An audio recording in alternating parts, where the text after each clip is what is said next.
Hello again, everybody, from beautiful Mulcahy Stadium in downtown Anchorage, Alaska. It's time for Alaska Baseball League action, specifically the best rivalry in the ABL. The Mat-Su Miners traveling to Anchorage to take on their heated rivals, the Anchorage Bucs, in Game 3 of the Miners' 7-game road trip. Welcome in, everybody. I'm Brandon Monty, joined by my good colleague Nick Veland for Game number 7 of the 43rd season of Mat-Su Miners Baseball. The Miners coming into today's contest on a 2-game winning streak, fresh off the heels of their best offensive performance of the season last night in Chugiak against the Chinooks, as they took them down 12-4 at Lee Jordan Field. Meanwhile, the Anchorage Bucs, currently the hottest team in the ABL and the top team in the Alaska Baseball League. They are 5-1.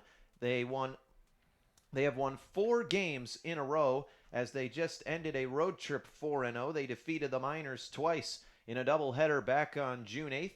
They beat the Chinooks on June 9th 5-3 and won last night here. Guess technically not a road game, but nonetheless they defeated the Anchorage Glacier Pilots 6-1 in last night's contest, as the Bucs begin a 6-game homestand tonight against the Miners.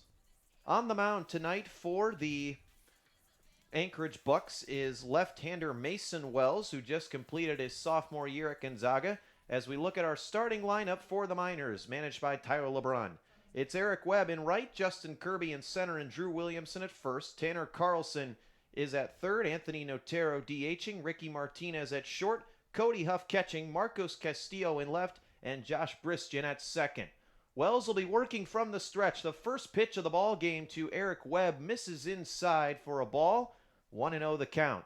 Temperature at game time, a pretty good 67 degrees. Another beautiful night for baseball with partly cloudy skies. The 1-0 pitch is chopped in the infield by Webb. Up with it is Brofin, throws over to first in time to beat Webb. It was a bang-bang play at the bag. It looked like Webb may have had it beat out, but the first base umpire says otherwise, and Webb is retired.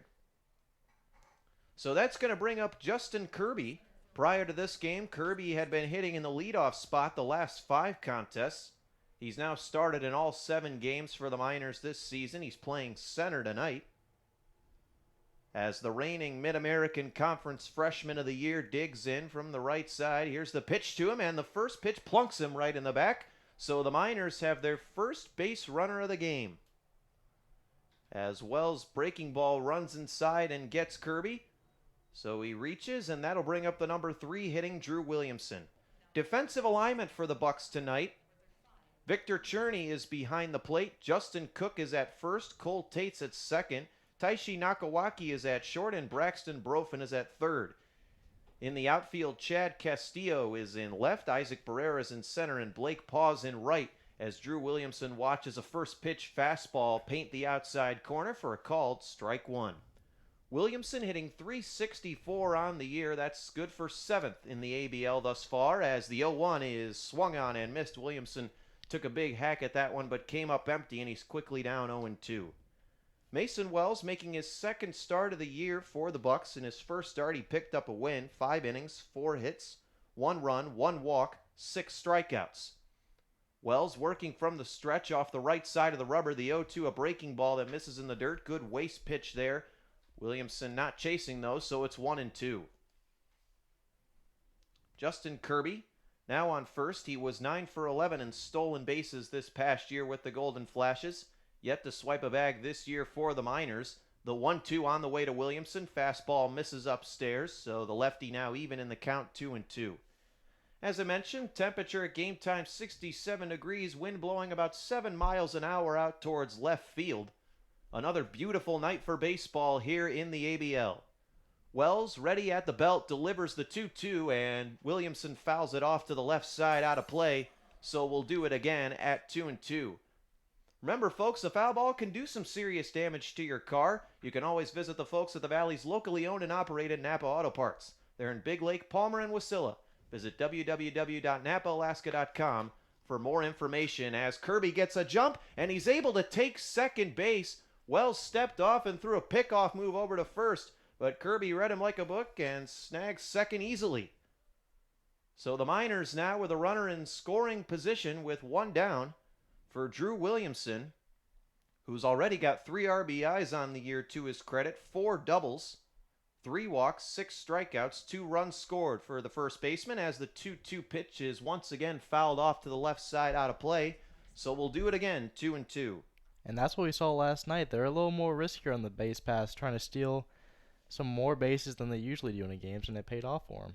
The Miners have not been caught stealing as a team this year. With that last stolen base by Kirby, they're now 6 for 6 on this 2019 campaign.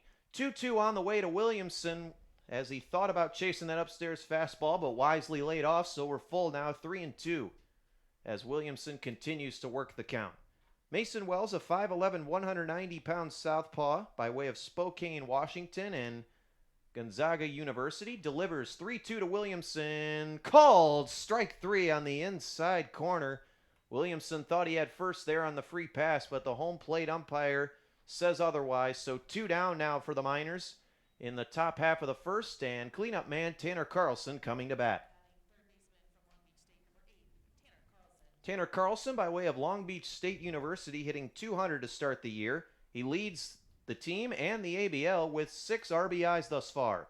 First pitch to him, a fastball that misses upstairs, 1-0.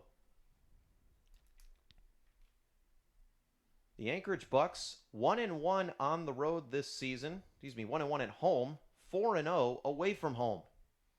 Wells checks the runner at second. The 1-0 pitch to Carlson, another fastball, and it once again misses. So Carlson ahead in the count here, 2-0.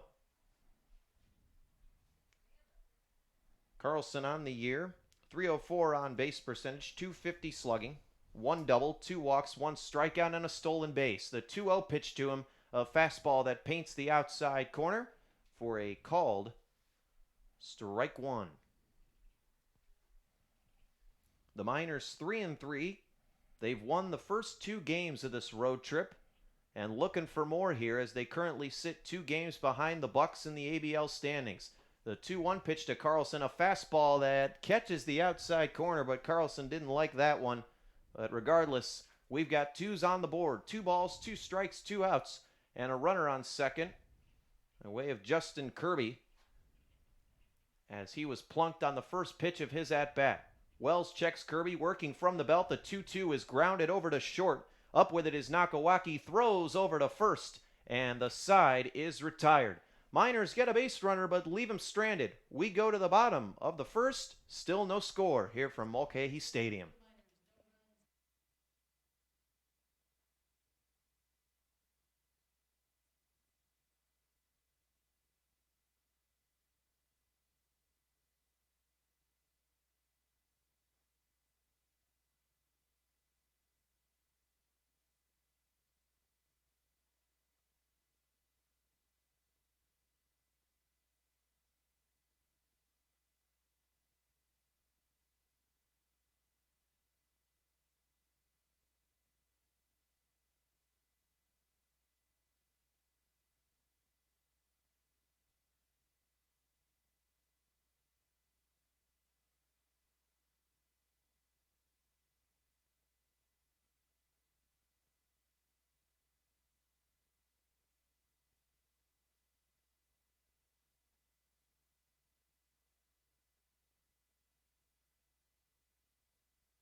We're back here at Mulcahy Stadium, bottom of the first, still scoreless, and the Miners now in the field. Bucs coming to bat. Randy Abshire will toe the slab tonight for Tyler LeBrun's Miners, making his second appearance of the year. No decisions, 6.75 ERA in 4 innings of work.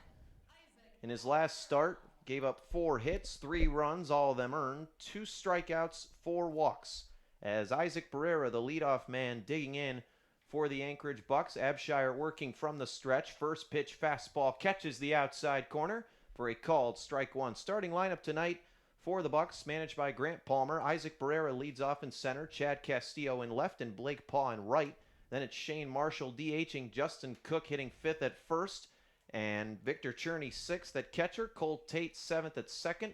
Braxton Brofin hitting eighth at third, and Taishi Nakawaki ninth at short. As Abshire ahead in the count now 0-2 after he dropped a breaking ball in there. So Abshire up in the count 0-2 as Barrera has yet to lift the bat off his shoulders. Tanner Carlson playing in on the turf, the infield grass, playing bunt against the 5-6 Barrera. The 0-2 pitch to him gets away from catcher Cody Huff to the backstop, but Abshire still ahead in the count 1-2. Barrera, one of the few threats to steal a bag on this Bucs team. He's 3 for 3 on the year thus far, the 5-6 outfielder from Gonzaga. He's hitting .318 to start the year, 4 runs scored, 3 RBIs, 2 walks, 2 strikeouts,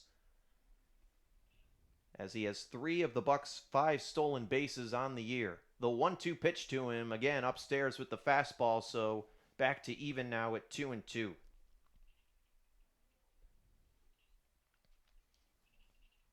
Randy Abshire, a 6'3 lefty from Chula Vista, California, by way of the University of Arizona. 2-2 pitch is fouled straight back to the backstop. Barrera barely able to catch up to that fastball, so we'll do it again, 2-2.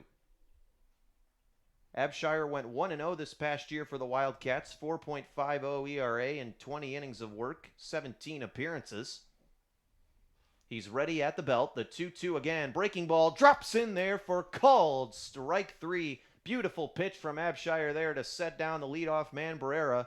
And there's one down, nobody on, and the number 2 hitting Chad Castillo coming to bat. The thing you gotta like about Abshire on the mound, he gets ahead in the counts early on. He's very consistent when it comes to that, as we saw in last game as he faced off against the Pilots, and he had a lot of good command. You saw a little smile there from Abshire on the mound after that strikeout. I think he liked that pitch, and how could you not as a pitcher, as the first pitch to Chad Castillo, a fastball that misses just a bit outside, 1-0 our count. Castillo, a .375 hitter on the year, 6 RBIs to his credit, 4 runs scored, 1 triple, as the 1-0 pitch to him is chopped back to the mound. Abshire is able to snag it, though, flips it over to Williamson. Good reflexes there by the southpaw on the chopper that almost got over his head, but using that 6'3 frame to his advantage. Good athleticism to snag it and make the simple flip over for out number 2. And that's going to bring up the dangerous outfielder, Blake Paw. Paw leading the ABL with 2 homers thus far on the year. A little Arizona Wildcat matchup, as the first pitch to Paw, a breaking ball that misses low, ball 1. Paw hitting just 4 of 17 on the year, but he's already got 6 RBIs, 2 round trippers, as I mentioned, 3 walks, 6 strikeouts, and 2 runs scored as the Scottsdale, Arizona native digs in. Lefty on righty matchup here as Paw swings and misses at the fastball, and we're even now at 1-1. Little teammate against teammate action here. Absolutely. Bucs have 4 home runs on the year thus far as a team, 4 doubles and 2 triples. Abshire still working from the stretch off the left side of the rubber as the 1-1 pitch, a fastball that misses away, so ball 2 the count now. This is the 3rd meeting of what will be 9 matchups between the Miners and the Bucs here in the month of June. 9 of their 11 matchups on the season coming here this month as Paw takes a fastball out to center, but Justin Kirby barely has to move, settles under it, makes the catch for out number 3. Abshire sets down the top of this Bucs lineup, 1-2-3. We're through 1 frame here at Mulcahy Stadium, still no score.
5, 6, 7 coming up here for the Miners in the top half of the second as Anthony Notero digs in to lead it off, and the first pitch to him lined over to second. Tate, moving to his left, throws over to first and retires Notero on one pitch for the first out of the inning. So Mason Wells sets down the first man of the inning with just one throw, and that'll bring up the sixth hitting shortstop, Ricky Martinez. Martinez 0 for 7 so far in his minor career. Made his minor debut the other night here at Mulcahy against the Glacier Pilots as the first pitch to him a fastball that misses upstairs, ball one. The last time these two teams met up were both pitchers' duels at Herman Brothers Field as the 1-0 to Martinez nearly runs inside and gets him as he's able to scoot out of the way, so he's ahead 2-0. Back on June 8th, these two teams played a doubleheader at Herman Brothers Field. The Bucs won the first game 3-2 and then took the second one 2-1 as the 2-0 pitch to Martinez as he lays off good eye here by the shortstop from Baylor as he's got a hitter's count 3-0. And just 8 runs between these two squads in the two games they played last week. The 3-0 pitch to Martinez, a fastball right down the pipe for strike one, but Martinez still sitting dead red here with a hitter's count 3-1. Martinez digs in. Lefty on righty matchup as he fouls a grounder off to the left side out of play, so we're full now, 3-2. Martinez, a Morgan Hill, California native, as mentioned, from Baylor. Getting his third appearance of the season here, coming in just a bit late. Anchorage Bucs coming into today's contest with a 2.88 team ERA as the 3-2 to Martinez is lined over to second. Cole Tate, however, getting over to his left, fires across his body to first. A good play there by Tate as 2 groundouts to him here to start the Miners' half of the second. As Tate had to cover a good amount of ground there to catch up to that ball. It was well hit by Martinez, but just a good defensive play there to set him down for the second out of the inning. And that's going to bring up Cody Huff. Huff digging in, lefty on righty matchup as the first pitch nearly runs inside and gets him. But he's able to scoot out of the way there. So 1-0 our count. Huff 1 for 5 thus far as a minor. He's got 3 runs scored as the 1-0 pitch misses low, so he's ahead now 2-0. Wells didn't have too much of a problem with his command in his last start. Just 1 walk in 5 innings of work as the 2-0 pitch is swung on and missed as Huff swung out of his shoes there. Trying to hit that one all the way over to the football field just past the left field fence. So 2-1 our count. Huff digs back in. Wells from the stretch. 2-1 is chopped back up the middle. This one is going to be corralled by Tate. The throw across his body to first is not in time. So Huff is able to beat it out at first with an infield single. Tate not able to get to that one after getting putouts on the first 2 batters of the inning. So that's going to bring up the 8th hitting left fielder, Marcos Castillo. First hit of the night for either team here coming in the second. Looks like we could have yet another pitcher's duel on our hands between these two squads as the first pitch to Castillo, a fastball that's in there for a called strike one. Castillo on the year, 1 for 11 at the dish, 1 RBI, 2 walks, 1 strikeout. The 6'1" outfielder by way of Coppin State University as the 0-1 is swung on and missed. So Castillo now down 0-2 with 2 down. Miners with a base runner here for the second inning in a row. Huff gets about a 3-step lead off of first. Wells still working from the stretch. The 0-2 is grounded over to short. Up with it is Nakawaki. He flips to second to retire the side. Miners get a hit, but can't do anything with it. We're through 1.5 here at Mulcahy Stadium. Still no score.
We're back here at Mulcahy Stadium, bottom of the second. Still no score between the Miners and the Bucs in their third meeting of this 2019 ABL season. Randy Abshire back on the mound for the Valley's finest here as he's working from the stretch.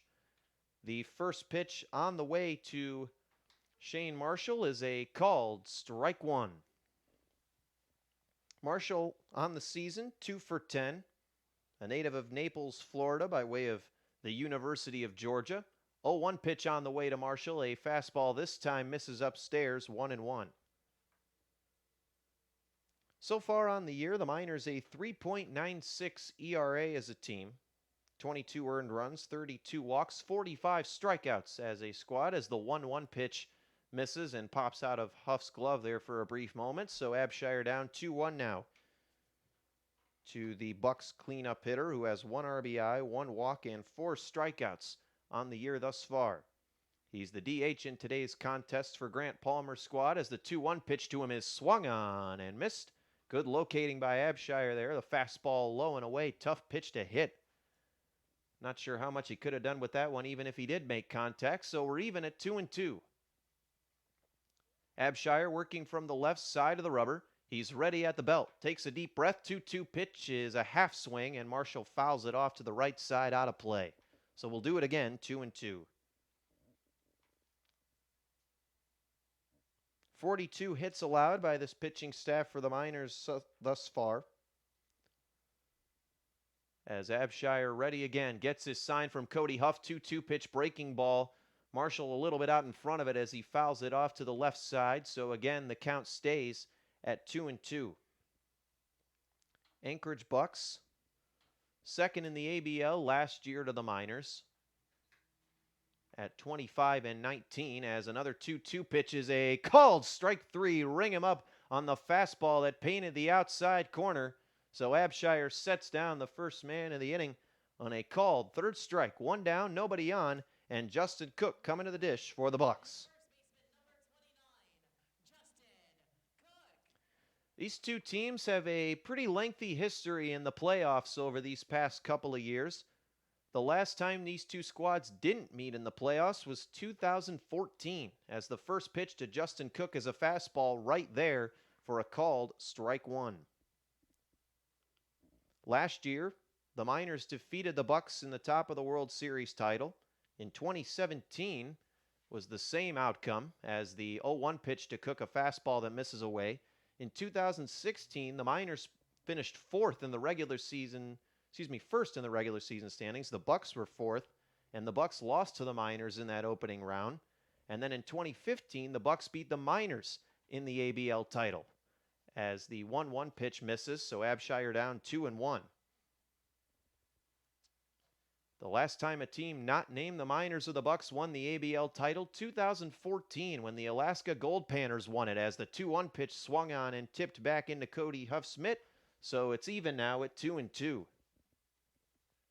You can see where that heated rivalry term comes from. These two teams do not like each other. They've had plenty of history over the past couple of years as the 2-2 on its way misses upstairs. So we're full now, 3-2 with 1 out to Justin Cook, who is 6 for 19 on the year thus far. 5 runs scored, 5 RBIs, 2 doubles, 3 walks, 6 strikeouts to his credit. 3-2 on the way, swung on and missed. So 2 up, 2 down via the strikeout here for Abshire here in the second. And we'll see if he can coast through this inning 1-2-3 once again as the number 6 hitting catcher, Victor Cherney, number 31, digs in. Cherney from Cal State Northridge, a 6-foot catcher, 1 for 8 on the season thus far with 2 runs scored. Another righty on lefty matchup here as the first pitch to Cherney is fouled right back to the backstop and he's down 0-1. Seems like Abshire's definitely got more command of the strike zone tonight. He has been painting the corners, living on the edges here. These Bucs hitters haven't been able to do too much with it thus far. The 0-1 pitch to Cherney, a breaking ball that misses away, 1-1. In Abshire's first appearance in the Miners uniform, his first 3 innings were very smooth. It's just his last inning is where he gave up all his runs, so his command is very good early on. 1-1 pitch, another fastball misses away, so 2-1 the count now to Cherney. The Bucs hitting .278 as a team thus far, leading the ABL in several offensive categories, including runs and hits per game, as well as on-base percentage and slugging percentage, as the 2-1 is flown out to right field. Eric Webb takes a couple steps back, is under it, makes the catch, and Abshire sets him down 1-2-3 for the second straight inning. We're through 2 here at Mulcahy Stadium. Still no score.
Nine, 1-2 coming up for the Valley's finest here in the top of the third as the Miners look to break the seal on this game. We're still scoreless through 2 here at Mulcahy Stadium, as leading things off will be number 1, Josh Bristian.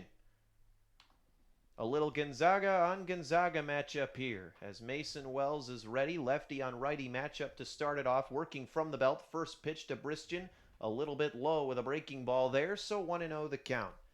Bristian 2 for 12 on the season thus far.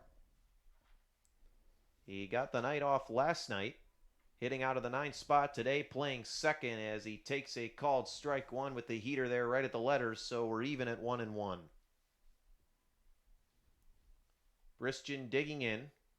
Wells ready at the belt, delivers from the stretch, another fastball, another called strike there again at the letters, so 1-2. Now the count to the 5'7" utility man, a native of Phoenix, Arizona. Wells ready, working quickly. The 1-2 pitch is swung on and missed. Bristian tried to hold back the check swing there, but he went around for strike 3, so he's set down, and that'll bring us back to the top of the order with Eric Webb. Eric Webb made his Miners debut last night, 3 for 4 in that game against the Chinooks, as he padded the stat sheet in several ways, as the first pitch to him is a ground ball over to short. Going to be a tough play in the hole for Nakawaki. Throws over to first, and Webb is able to beat it out. So Webb putting the speed on display there. He had 2 stolen bases last night. It was a hard hit ball to the third and short hole. Nakawaki backhanded it, had to throw across his body, and good hustle down the line there by Webb for his 4th hit as a Miner already. He is on fire here in Alaska to start off. Both hits for the Miners so far never left the infield, so they're making good contact and able to beat it out running-wise. 1 man on, 1 man out for Justin Kirby as the first pitch to him is in there for a strike. Kirby was plunked on the first pitch of his last at-bat. No runs, 2 hits, no errors for the Miners in this one, and zeros across the board for the Bucs. Wells digs in. The 0-1 pitch to Kirby just misses a little outside with the fastball. Cherney tried to frame it, but the home plate umpire wasn't buying it, so 1-1 the count with 1 out. Kirby entered this game a .250 hitter, .357 on base percentage, .417 slugging as Wells throws over to first to keep Webb honest. Going back to Eric Webb, last night, 3 runs scored, 3 RBIs, 2 walks, 2 stolen bases, and 3 hits. Not too shabby of a debut. Wells working from the stretch off the left side of the rubber. The 1-1 pitch on its way to Kirby. It's a fastball that misses away for ball 2. Justin Kirby had a pretty good night last night himself, 3 for 5 in the Miners' victory. Had a couple of RBI singles. 4 RBIs to his credit thus far. He also leads the team with 7 runs scored. Webb takes off as the hit and run is executed beautifully as Kirby hits it right to where the second baseman would normally be playing, as he's able to poke one into right for a base hit. And meanwhile, Webb is over at third. And that's the second straight night we've seen the Miners get a little more aggressive with the hitting and running there. And for the second straight night, it works to perfection, as Kirby is able to poke it right where Cole Tate would have been playing. Yeah, see, that's the beauty of that play right there is Cole Tate at second. That would have been a routine, could have been a double play right there. But he went to guard second on the steal. Kirby hit him where he wasn't, and now they got runners in scoring position. And in the meantime, Drew Williamson hits one out to left, but it's caught by Castillo. Here comes the throw to the plate. It is not in time, so a sacrifice fly for Drew Williamson. Give the Alabama first baseman his 4th RBI on the year, and the Miners strike first. They lead it 1-0 here in the top half of the third. Just a beautiful sequence there by the Miners to bring that run across. So Williamson picks up another ribby. He had the first RBI of the game last night for the Miners as well. So a runner on first here, and Justin Kirby, as the first pitch to Tanner Carlson drops in for a called strike one. The Miners are 3-0 this year when they score first, and 0-3 when they don't. So we'll see if that tradition holds true here tonight. Kirby gets about a 3-step lead off first. Wells ready. The 1-0 is fouled off. The 0-1, to the right side. So Carlson now down in the count 0-2. In his last at-bat, the Long Beach State third baseman grounded out to short,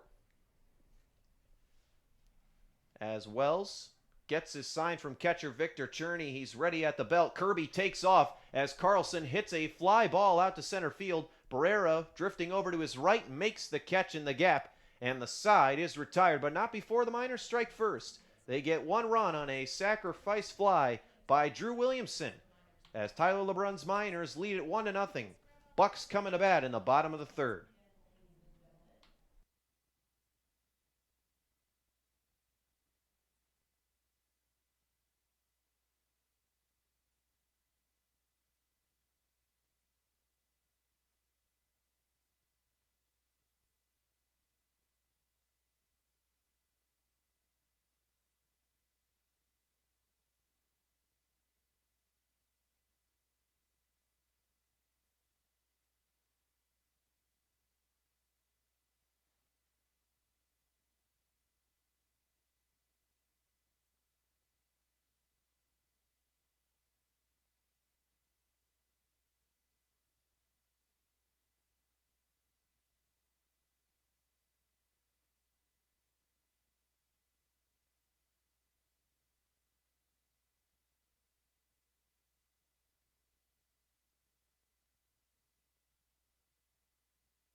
Seven, 8, 9 coming up for the Bucs here, as Randy Abshire has seen 6 batters and set them all down here to start the ball game. He'll look to continue that success here in the third, as the second baseman Cole Tate is digging in for this Bucs squad.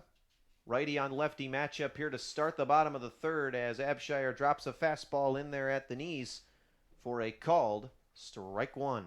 Cole Tate on the year, 5 for 15, 5 runs scored, 3 RBIs. He does have a homer, 5 walks, 2 strikeouts to his credit. The 0-1 is swung on and missed by Tate, so he's down in the count here, 0-2. Abshire looking to keep cruising through. He's had pretty good command of the zone thus far, keeping these Bucs hitters off balance, as the 0-2 pitch to Tate misses upstairs. Good waste pitch there, trying to get him to chase. And it's 1-2. Abshire leans in, Gets his sign from catcher Cody Huff. He gives him the nod. He's got what he likes. Here comes the 1-2 pitch. Fastball misses outside, so 2-2 now the count. Here at Mulcahy Stadium, not friendlier to righties than it is lefties. 325 to the left field foul pole, 365 to both left and right center, 410 to dead center, 325 to the right field foul pole as Tate fouls one off out of play to the right side. So we're still even at 2-2. Remember, folks, if a foul ball does do damage to your car, you can always visit the folks at the Valley's locally owned and operated Napa Auto Parts. They're in Big Lake, Palmer, and Wasilla. Visit www.napaalaska.com for more information as the 2-2 is grounded over to second. Bristian scoops it, throws over to first to set down Tate on a close play. Good pick there by Williamson, stretching off the bag. And it's a 1 up, 1 down for Randy Abshire here in the third. Good play by Bristian.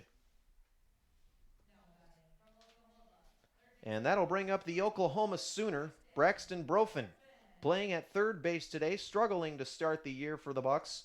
1 for 12 with 7 strikeouts as he goes up against Abshire here.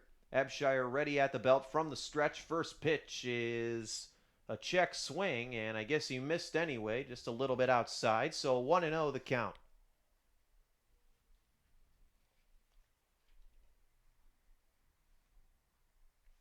Brofin digs back in. Abshire ready, working from the right side of the rubber. Here comes the 1-0 delivery. A fastball. This one's in there at the knees. 1-1 the count. Bucs going with the Pittsburgh Pirates themed look here tonight as they usually do. White jerseys and pants with black numbers and letters and a gold trim. As Abshire ready, here comes the 1-1 pitch. A called strike 2 as he paints the inside corner. And he puts it right at the knees, too. Not much you can do with that pitch as a hitter. Good locating there by the lefty, 1-2. Miners going with a look similar to the Oakland Athletics. They've got green jerseys, white pants with the gold lettering and numbers.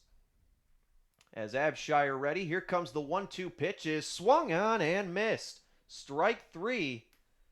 So Brofin is set down for the 8th time this year. And that's going to bring us to the number 9 hitting shortstop, Taishi Nakawaki. That is the 4th punch out on the day for Randy Abshire, as this first time around has been going pretty smoothly for the Southpaw. Tanner Carlson playing up a bit, even with third base. Abshire's first pitch to Nakawaki, a fastball that misses away, 1-0 the count. Nakawaki, a native of Torrance, California, and El Camino Community College. He's 4 for 18 on the year. He started at shortstop in both the Bucs games of the doubleheader last week against the Miners, as his 1-0 is popped up to the right side. This should stay in play, though, for Williamson. He's underneath it, makes the catch, and the side is retired. Randy Abshire has seen 9 batters thus far, and he's set them all down. 1, 2, 3 go the Bucs once again. We're through 3 here at Mulcahy Stadium. It's 1-0 Miners. I'll turn it over to Nick Veland here for the 4th, 5th, and 6th when we come back.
Welcome everybody to the top of the 4th inning now, as the Miners lead 1-0. That coming off a Drew Williamson sacrifice fly / little line drive.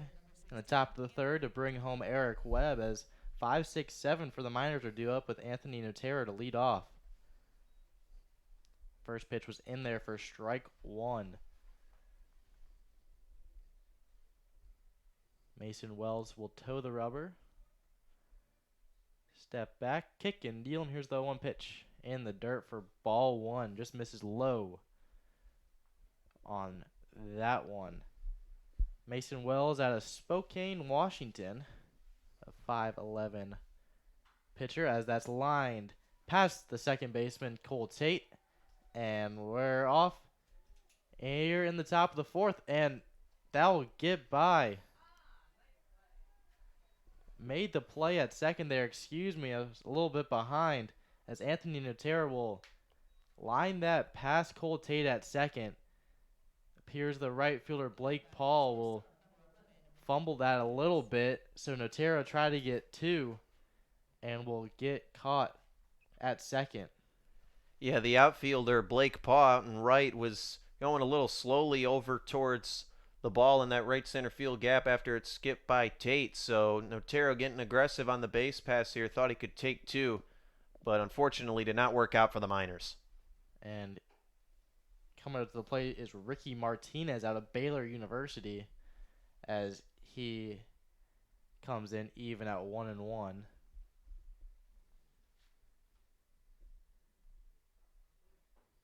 1-1 offering is in there for strike two.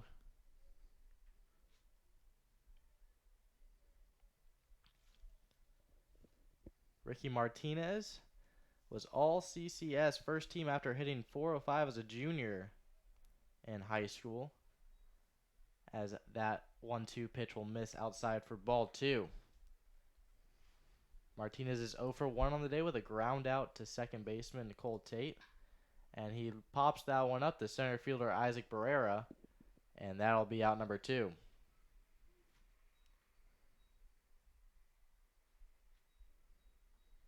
So Miners down to their last out in this inning as Cody Huff will come up to the plate. 1 for 1 on the day with an infield single. First hit for the Miners as he got things going in the second inning. And first pitch fouled in the dirt for strike one. Huff is the Miners' only high school player. Was just a senior for Scottsdale High School in Arizona as he steps in. And here's the 0-1 pitch to him. Outside for ball one. In his senior year, he batted .443 with 39 RBIs, 10 doubles, 2 triples, and 11 home runs. And here's the 1-1 pitch to him. Lined just past the diving shortstop Tashi Nakawaki as that will be in there for his second hit on the night. So Cody Huff looks to possibly get a 2-out rally here for the Miners, as that'll be their 5th hit on the night.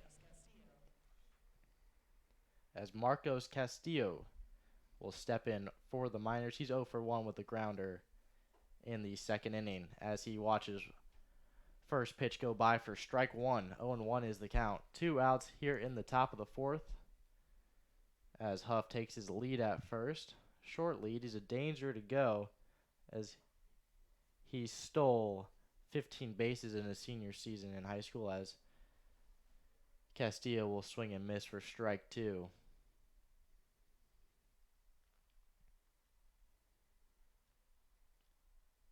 And here's the 0-2 pitch from Wells. Swung on and driven, foul and out of play. So the count will remain 0-2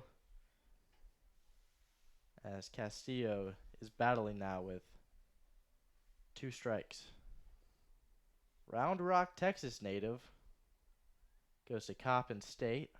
And here's the 0-2 pitch to him. Curveball outside. Try to get him swinging, but he said no to that one. And the count will go to 1-2. Batted .349 last season for Coppin State. 19 RBIs. And here's the 1-2 pitch. Grounder to shortstop Tashi Nakawaki. He'll throw it over to Cole Tate at second. And that'll do it for the Miners. So Miners get 2 hits in that inning as Anthony Notero was thrown out at second. And nothing going there for the Miners, but they'll still lead it here in the top of the 4th, going down to the bottom as they lead 1-0.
And here we are in the bottom half of the 4th inning. Miners lead 1-0 as Randy Abshire is still on the mound for the Miners. You can't ask for a better start than what he's shown us so far through 3 innings with 9 up, 9 down.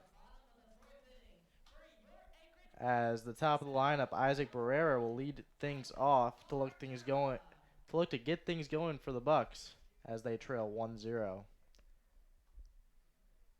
Here's the first offering to him. Checked his swing. Umpire says he didn't go as the count will go to 1-0. Barrera 0 for 1 tonight with a strikeout looking in the first as he gets ahead early in the count 1-0. And here's the 1-0 pitch to him. Lined into left field. Not able to make the catch is Castillo as that will go to the wall.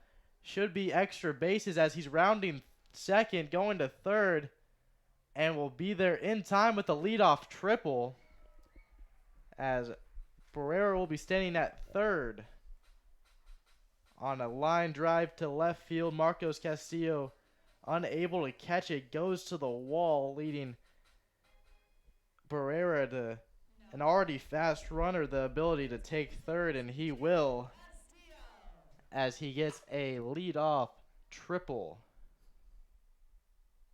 And that will be the first hit for Abshire in this ball game. And here's the first pitch. Grounder to shortstop Ricky Martinez. That'll be thrown to first in time as a run will score from Isaac Barrera.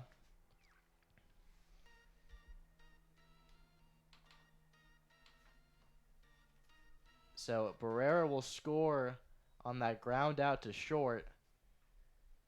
Martinez saw no play at home, decided to get the easy guaranteed out at first, and will for out number 1. So nobody on as the Bucs will now tie the ball game up 1-1 with Blake Paul stepping up to the plate. He's 0 for 1 tonight with a pop-up to center field as that 1-0 pitch is in there for strike 1. 1-1's the count with 1 out here in the bottom of the 4th, excuse me.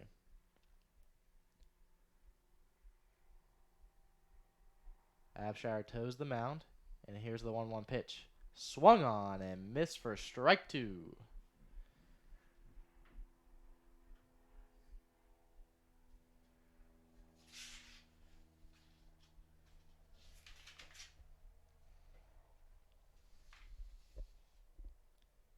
Abshire gets his sign. Likes what he sees, and here's the 1-2 pitch. Popped up out of play for the count will remain 1-2.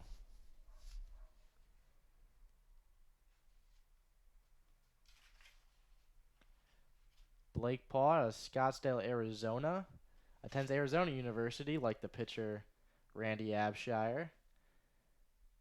And here's the 1-2 pitch to him. in the dirt for ball 2. And that's what you like to see out of the Alaska Baseball League. Their teammates throughout the entire collegiate season. And then 2 weeks later, they can be facing off against each other, pitcher against batter. Which that's one of the cool things about these summer collegiate leagues all across America and this great state of Alaska. And here's the 2-2 pitch inside for ball 3, and the count will go full.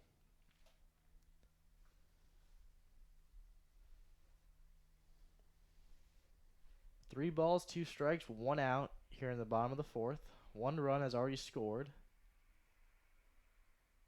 And here's Abshire with the payoff pitch in the dirt for ball 4. So Blake Paul will take first on the walk, as Shane Marshall will step up to the plate, who struck out in the 2nd. Now batting your designated hitter, number 15, Shane Marshall. 1 of 4 of Abshire's strikeouts on the night. And here's the first offering to him. Outside, gets away from Huff, and Paul will take second on the pass ball. So just like that, the Bucs will have a runner in scoring position with 1 out here in the bottom of the 4th. So Paul's at second, Marshall at the plate, and Abshire on the mound with the 1-0 pitch. Fouled back, looks like it got Huff as he stumbles to the ground. See if he's okay. He gets up fine, but his initial reaction did not look too good, but looks to be okay as he shakes it off, and the count will go to 1-1.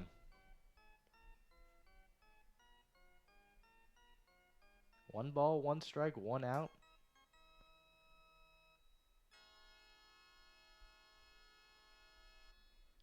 Blake Paul at second on the pass ball. And designated hitter Shane Marshall at the plate. And here's Abshire with the 1-1 pitch. High for ball 2.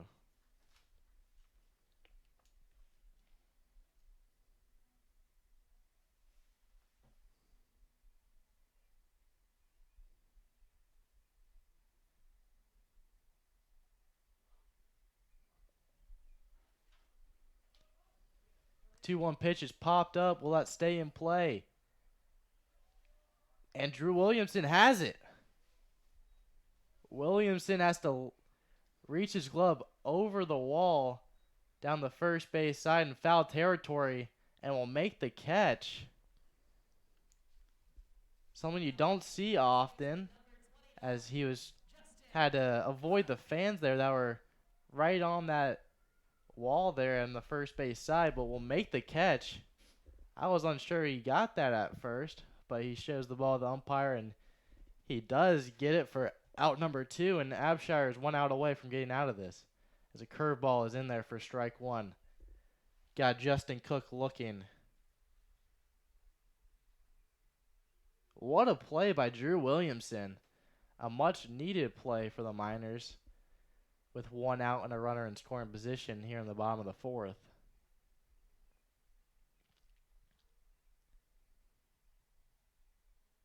And here's the 0-1 pitch. Lined. Will get down in right field. The throw to the plate will not be in time, so Miners will take the lead. The throw to second, though, will be in time, as the Miners will get the 3rd out, but will have to let another run score. As a line drive to Eric Webb in right, the throw to the plate was not in time. The catcher, Cody Huff, saw the man breaking for second and will get him as he tried to get extra bases there. Miners will take the lead, though, 2-1 here in the bottom of the 4th, as the Miners are coming up to bat next.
Josh Briston to lead things off for the Miners here in the top of the fifth, as the Bucs were able to take the lead in the bottom of the fourth inning, as they now lead 2-1, excuse me.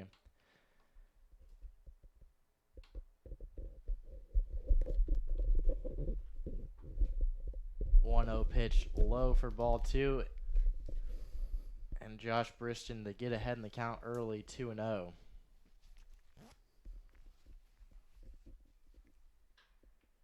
Grounded to shortstop Taki Nashiwaki. The throw to first in time for out number one. So a 6-3 put out there by Tashi Nakiwaki over to Justin Cook at first.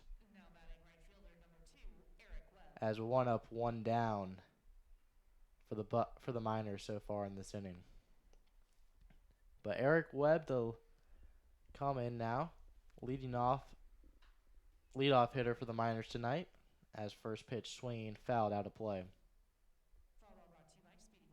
by Speedy Bucs. And here's the 0-1 pitch to him. Popped up out of play, and the count will go 0-2.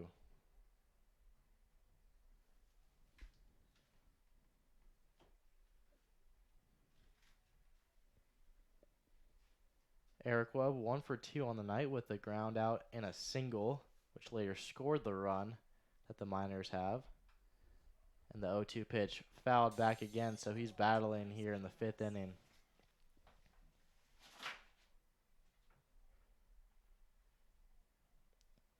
Eric Webb from St. Peters, Missouri, Central Missouri University student, as he fouls the 0-2 pitch back again, and the count will remain 0-2. In his season last year, he batted .419 for Central Missouri, and here's the 0-2 pitch outside for ball 1. So the count's 1-2, 1 out here in the top of the fifth inning. Miners have 5 hits and 1 run, as the 1-2 pitch grounded to shortstop Taki Nakiwashi. The throw to first will be in time. So back-to-back putouts by Taki Nashiwaki at shortstop. And the Miners will now have 2 outs, as number 6, Justin Kirby, steps up to the plate. He's 1 for 1 on the night, with a single in the third and a hit by pitch in the first. As he was 3 for 5 last night, and those checked his swing there, but pulls it back in time for ball 1. And those 3 hits last night all came in 3 consecutive innings, as he had 2 singles and a double, all scoring RBIs, as the 1-0 pitch is fouled off the catcher's mitt, and the count will go to 1-1. Justin Kirby, Alpharetta, Georgia native, as he goes to Kent State. Bats .313 in his previous season, with 30 RBIs, 14 doubles, and 9 home runs. And here's the 1-1 pitch to him. Gets that outside part of the plate there with a curveball for strike 2. So far for the Miners, he has 7 runs and 4 RBIs. And here's the 1-2 pitch swung on and missed for strike 3. So 3 up, 3 down for the Miners. And we'll go to the bottom of the fifth. Bucs lead 2-1.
And here we are in the bottom half of the fifth inning. Miners now trail 2-1 with the Bucs scoring 2 in their last plate appearances. Abshire still on the mound for the Miners. First pitch to Victor Kearney is fouled straight back. The count will go to 0-1. Kearney 0 for 1 tonight with a pop-up to Eric Webb and right. And here's the 0-1 pitch. Misses inside for ball 1. 1-1's the count. No outs here in the bottom of the fifth.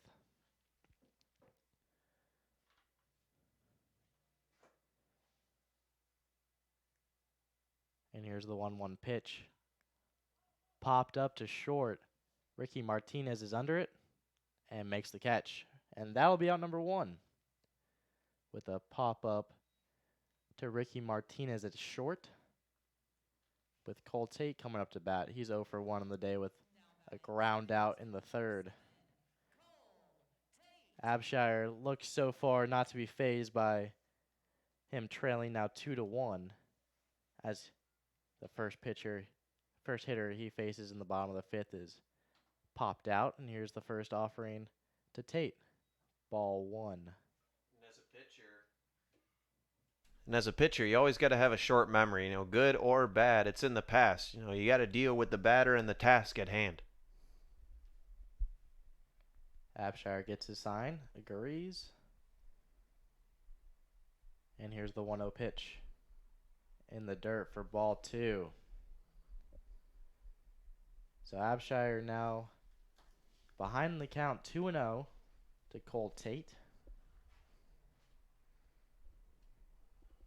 And here's the 2-0 pitch to him. Fouled straight back for strike 1. 2-1 is the count here in the bottom of the fifth.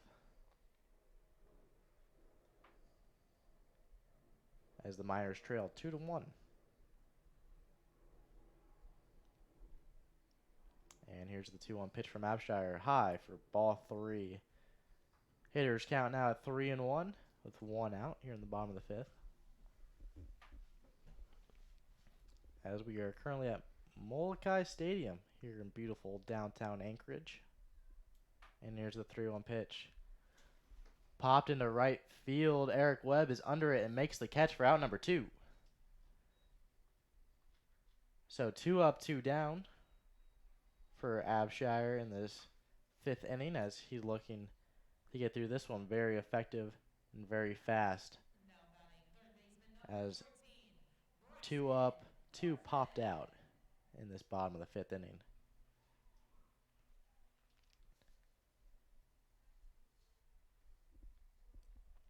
As he faces now Braxton Brofin.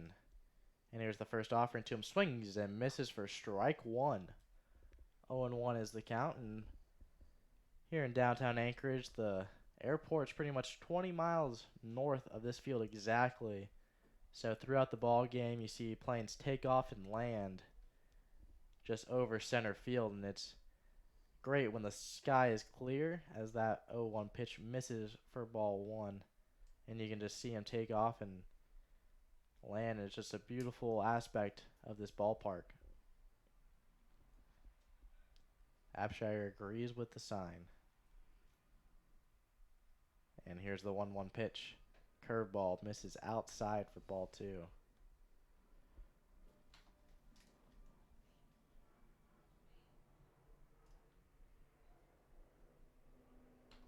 Currently 65 degrees, partly cloudy. Throughout the rest of the ball game, it should stay put as Brofin swings and misses for strike 2. And there's 2s on the board now with 2 balls, 2 strikes, 2 outs. As the sunset for tonight is projected at 11:35 here in Anchorage. And here's the 2-2 pitch. High for ball 3 and the count will go full.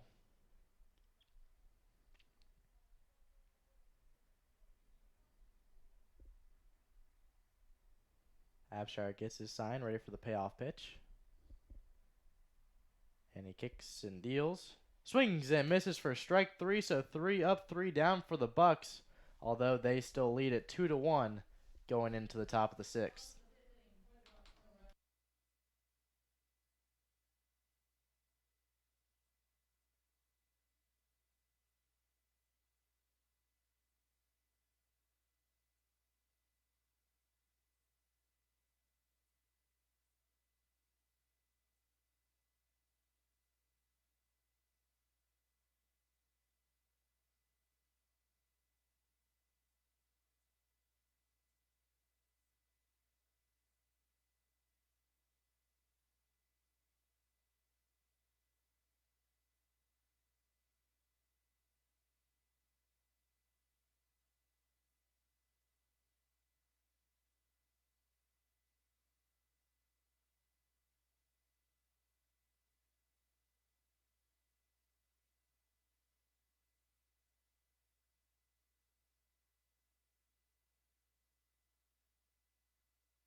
And here we are in the top of the 6th inning for Miners baseball. Here as leading off for the Miners is number 35, Drew Williamson. Change in pitcher as Chaney Rogers will toe the mound for the Bucs as his 1-0 pitch misses low for ball 2. Chaney Rogers, a Ringgold, Georgia native, is a sophomore at the University of Georgia, and here's the 2-0 pitch. Low for ball 3, so Rogers falls behind the count 3-0.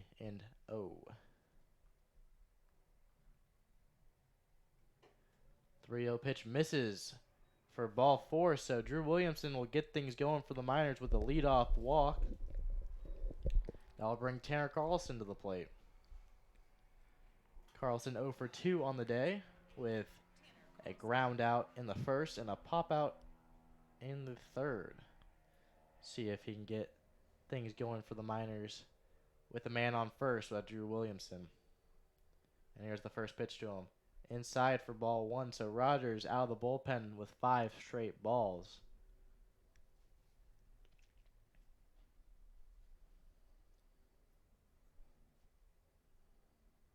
And here's the 1-0 pitch. Misses again for ball 2.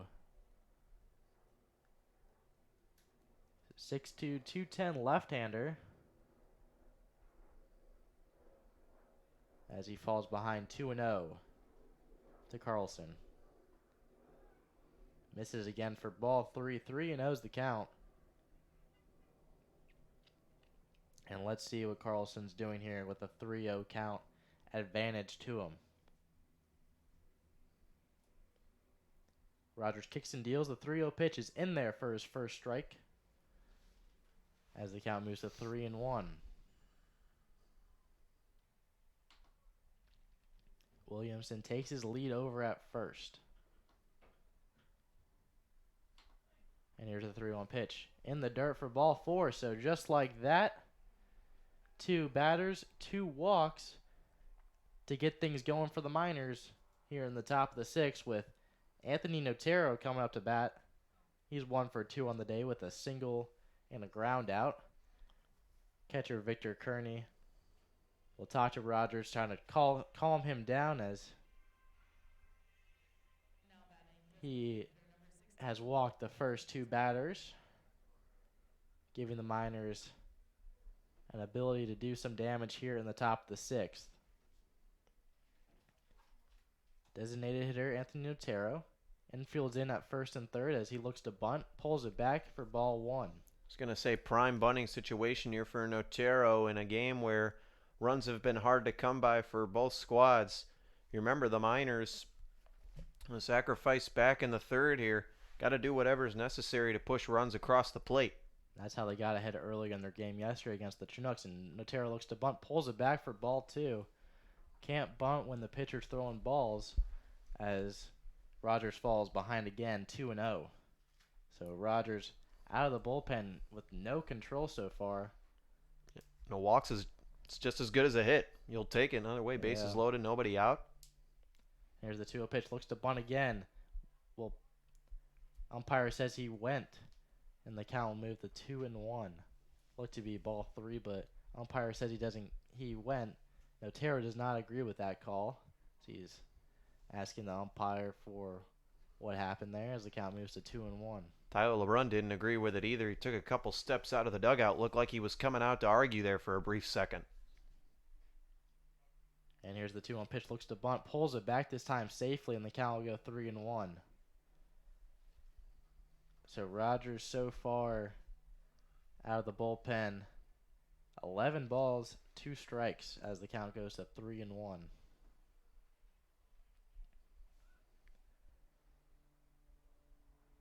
And here's the 3-1 pitch. Gets the bunt down to pitcher Rogers. He'll come firing to first. Will be in time for out number one, but runners will move to second and third on the sacrifice bunt. And he short-armed that throw too, Rogers did. Tate had to pick it on a one bounce at first. So now second and third, 2 runners in scoring position with 1 down as the corners will play in. Otero almost legged that one out there. But now runners on second, third. 1 out as Ricky Martinez comes up to the plate. He's 0 for 2 on the night with a ground out and a pop-up. And here's the first offering to him. Misses for ball 1. So Rogers again for the 4th consecutive batter, first pitch ball. And let's see what he's got going on the 1-0 pitch. Inside for ball 2. Normally the entire infield would be playing in, but the Bucs do still have 1 run to work with here. So if a ball goes over to short or second, they could still get that out of first on a ground ball, but Martinez isn't looking for that. He's looking for a hit. Here's the 2-0 pitch. High for ball 3, so just like that, Rogers falls behind 3-0. Surprised not a coach has come up and tried to calm him down, just the catcher that one instance as he falls behind again, 3-0. And here's the 3-0 pitch. High for ball 4, so Otero with the sacrifice, but that base will get filled with a walk to Ricky Martinez, and just like that, the coach for the Bucs, looks to be Grant Palmer, will come up and talk to Rogers as he has walked the bases loaded here with 1 out.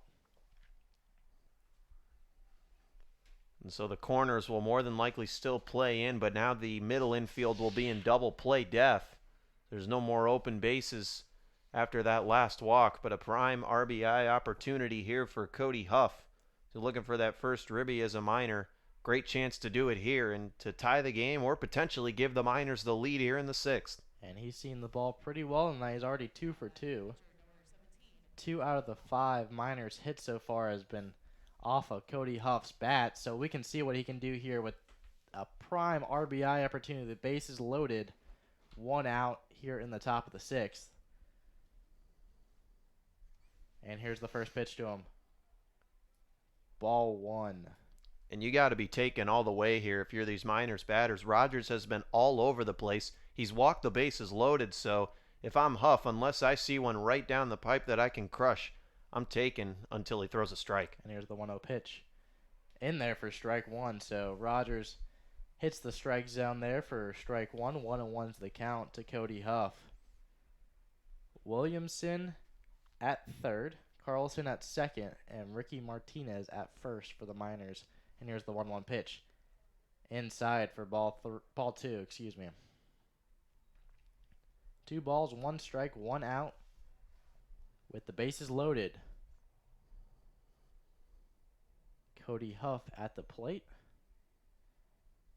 Scottsdale, Arizona native. And that's way inside. Gets away from catcher Victor Turney. Williamson to the plate will score on the pass ball. And just like that, the Miners will move ahead 90 feet on all bases and tie the ball game up 2-2. Carlson moves to third. Martinez moves to second, and Williamson will score easily as the count moves to 3-1. And here's the 3-1 pitch. Swung on and missed for strike 2, and the count will go full as the Miners tie it up here in the 6th. And still threatening with only 1 out and runners on second and third. And the count goes full for Huff. In the dirt for ball 4, so Cody Huff has walked to first, and I think manager Grant Palmer has seen enough out of Rogers as he's walked 4 out of the 5 batters he's faced. And the only one that wasn't walked was on a sacrifice bunt with the count 3-1. So Rogers no control of the bullpen for the Bucs. And the Bucs will go to the bullpen here as the Miners have bases loaded, 1 out here in the top of the 6th. Already tied the ball game up 2-2. And it looks like they're going to number 17, Aaron Brooks, out of the bullpen. Blanchard, Oklahoma native, attends Oklahoma University. And we'll be right back.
Bases loaded for the Miners here to start off the inning. Channing Rogers came in to pitch for the Bucs, a little wild thing, Major League, where he walked the bases loaded as he's now facing Aaron Walters, and that will get away, and that will be a pass ball, and the Miners take the lead.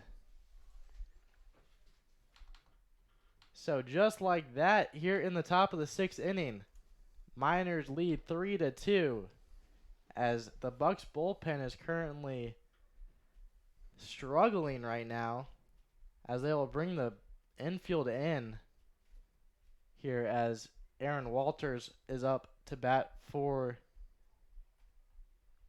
the Miners. And here's the 1-0 pitch outside. Aaron Walters is in for Marcos Castillo as Castillo ends his night 0-2. Coach Tyler LeBron saw a prime opportunity here to pinch hit, and here's the 2-0 pitch Misses outside for ball 3. So for the Bucs can't find a pitcher here in this inning as the count moves 3-0. And now the Bucs infield playing in as they're now down one, trying to save runs here. So we'll have to place the ground ball accordingly. No opportunity from Walters as 4-pitch walk. As things just get worse and worse for the Bucs bullpen as the bases are back again loaded with 1 out. The 5th walk in the inning by this Bucs pitching staff. The Miners have barely had to lift the bats off their shoulders, and they've pushed across 2 here in the 6th, and they're threatening for more. They haven't made contact with the ball except for the sacrifice bunt from Anthony Notero. And the 2 events that occurred to score runs were pass balls and wild pitches. So the Bucs are looking to do a lot of damage here with 1 out and bases loaded as the first pitch to Josh Bristian in there for strike 1. Colin Montez now running for Aaron Walters as well at first base. So Miners looking to do a lot of damage here. And here's the 0-1 pitch. Way inside for ball 1. So we have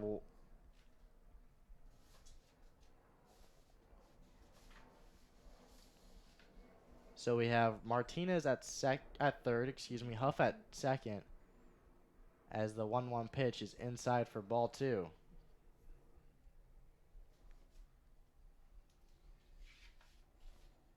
As Colin Montez is pinch hitting, as you mentioned, at first, and he'll take his lead at first. And here's the 2-1 pitch. Line straight back for strike 2.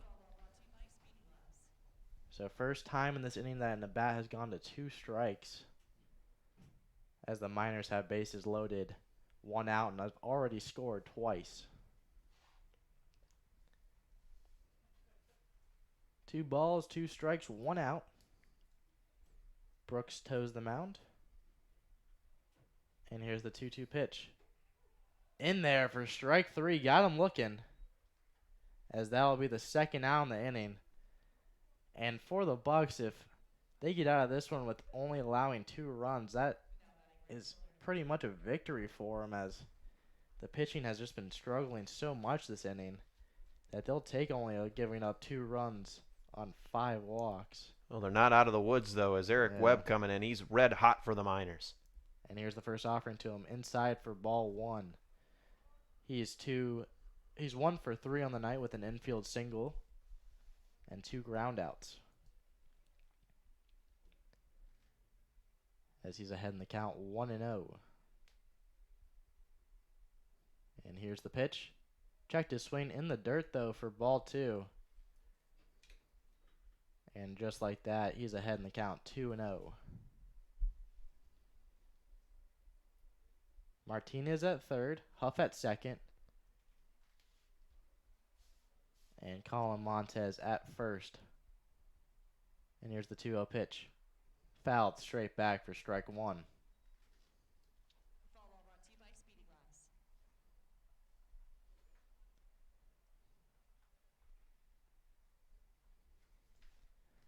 Miners last night were great when runners were in scoring position, hitting wise, with countless number of RBI singles and doubles throughout the entire night as they got the 12-4 win against the Chinooks. And here's the 2-1 pitch, fouled straight back again.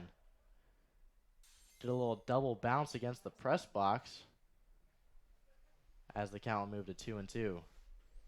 So Bucs now 1 strike away from getting out of this mess with bases loaded. As Brooks gets the sign he wants, kicks and deals the 2-2. Fouled straight back again. And the count will remain 2-2. Eric Webb, St. Peters, Missouri native. In his time at Central Missouri, 75 RBIs while batting .419. So let's see what he can do here with bases loaded. And here's the 2-2 pitch.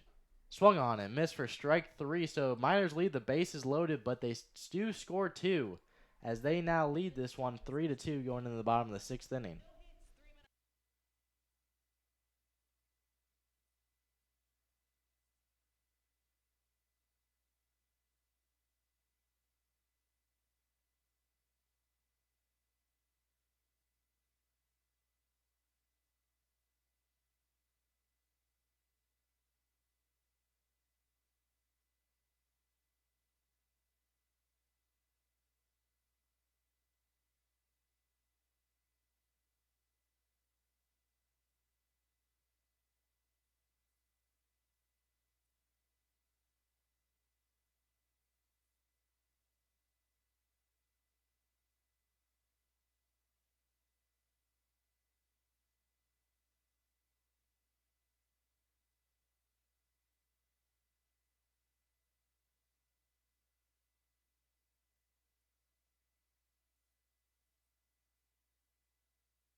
welcome back as we're going in the bottom of the 6th inning with the Miners leading 3-2 on a crazy pitching inning for the Bucs as they walked 5 in total in that inning while giving up 2 runs on no hits. So Abshire still in for the Miners as he faces off against Tashi Nakawaki to lead off the 6th inning, and the first pitch to him in there for a strike. Something we did not see that often in the top of the 6th inning was a first pitch strike, and Abshire off to a great start here in the 6th as the count goes to 0-1. And here's the 0-1 pitch. Fouled straight back. First strike 2. Tashi Nakiwaki 0 for 1 tonight as he popped it in foul territory, which was caught in the 3rd inning. Abshire ahead 0-2. Kicks and deals. High for ball 1.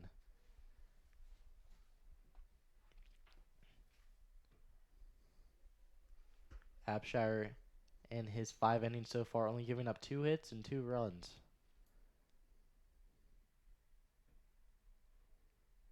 And here's the 1-2 pitch. Checked his swing. Did he go? First base umpire says he did not, so the count will move to 2-2.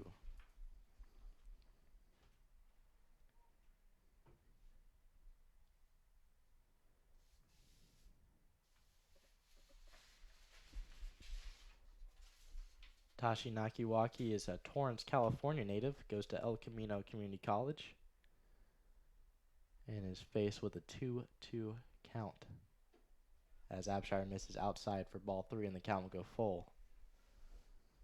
Great game so far through 5.5 as the Miners lead 2-1. You can catch more Miners versus Bucs action tomorrow as they have a doubleheader starting at 6. And here's the payoff pitch. Popped up straight behind us, and the count remained 3-2, excuse me. So a doubleheader tomorrow starting at 6, with game 2 possibly starting at around 8:30. 8:39-ish is the start time. Abshire gets the sign he wants, and here's the payoff pitch. Lined into left center field. Looks like that will drop. It looks like to be extra bases as Nashiwaki will take second with a stand-up double to lead things off here in the bottom of the 6th. So Nakawaki forcing behind the count 0-2, forcing a full count battle as he gets a hold of one that he liked into left center field as he'll stand at second with no outs here in the bottom of the 6th inning. And Jeff Erlab possibly buying time here for a right-hander that's getting loose in the Miners' bullpen. Abshire's been great to this point, though. A much better start than his first outing. Just 3 hits allowed, 2 runs, as the Miners clinging to a 3-2 lead here. Appears to be Owen Lamont in the bullpen for the Miners as Jeff Erlab just to calm things down here with no outs in the bottom half of the 6th inning.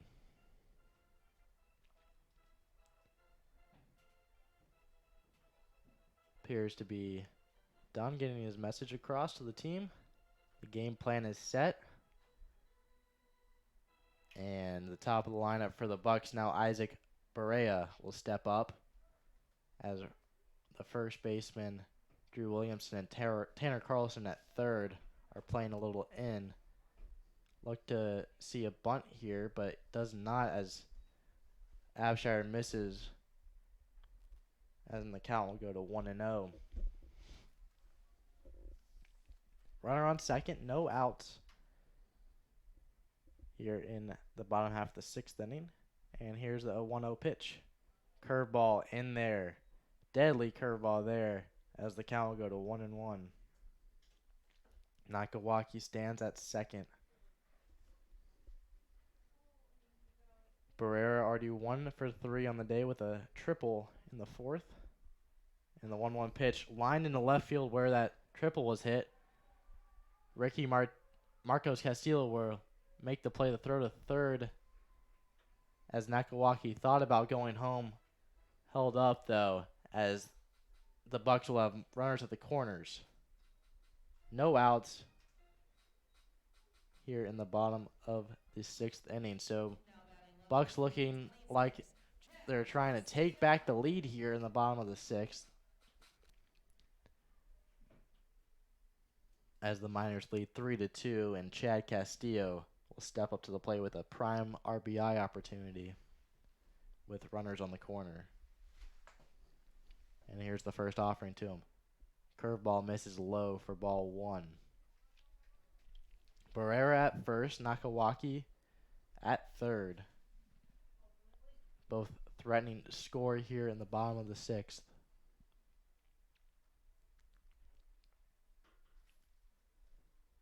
Abshire gets his sign, looks at first, the throw over to first, not in time with the pickoff attempt.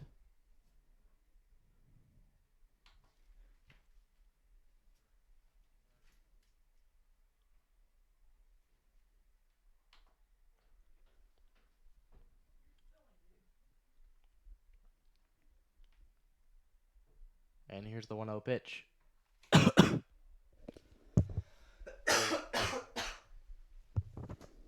Misses for ball 2.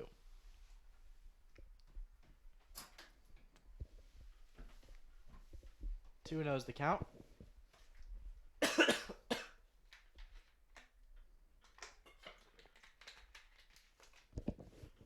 2-0 pitch fouled. Straight back for strike 1.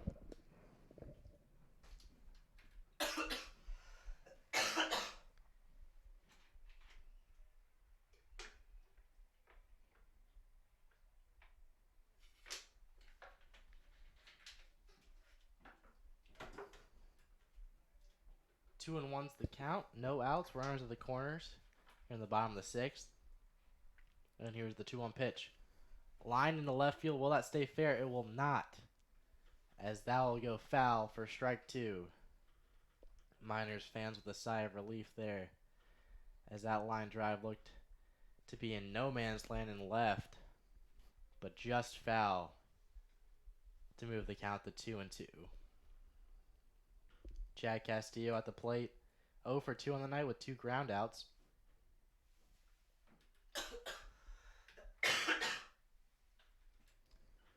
Popped it into right field. Webb under it will make the catch. The throw home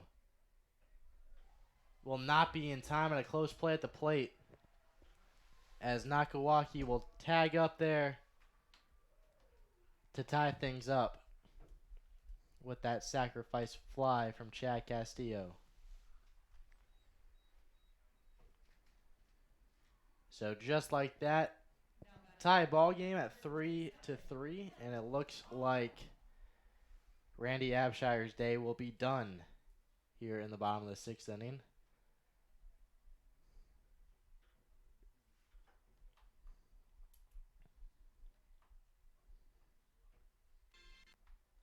Great appearance for Abshire, as he struck out 5, gave up 3 runs with the runner on first still in his name, and only 4 hits, as he leaves the ball game with the Miners and Bucs tied at 3-3, and we'll be right back.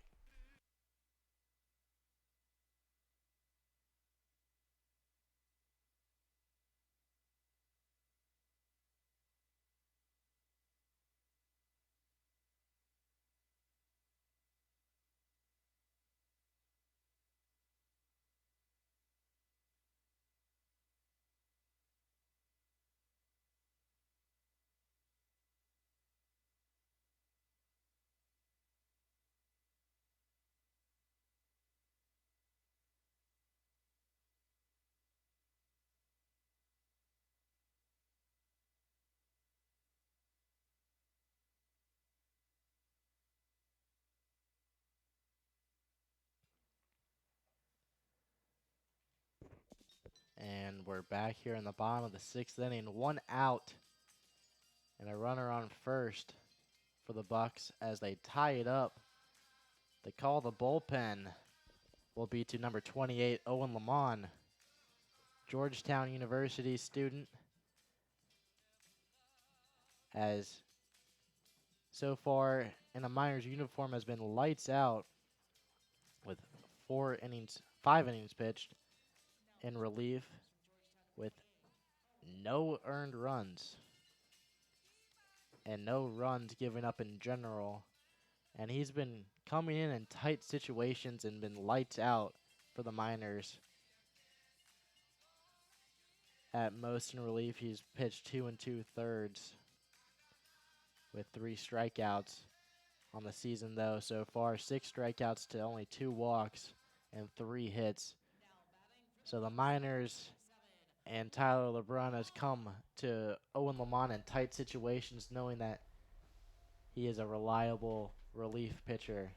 And we'll see what he can do here with 1 out and a man on first. As the first batter he'll have to face is Blake Paul. Paul is 1 for 1, 0 for 1 today so far with a pop-up to center field and a walk. And here's the first pitch to him. Outside for ball 1.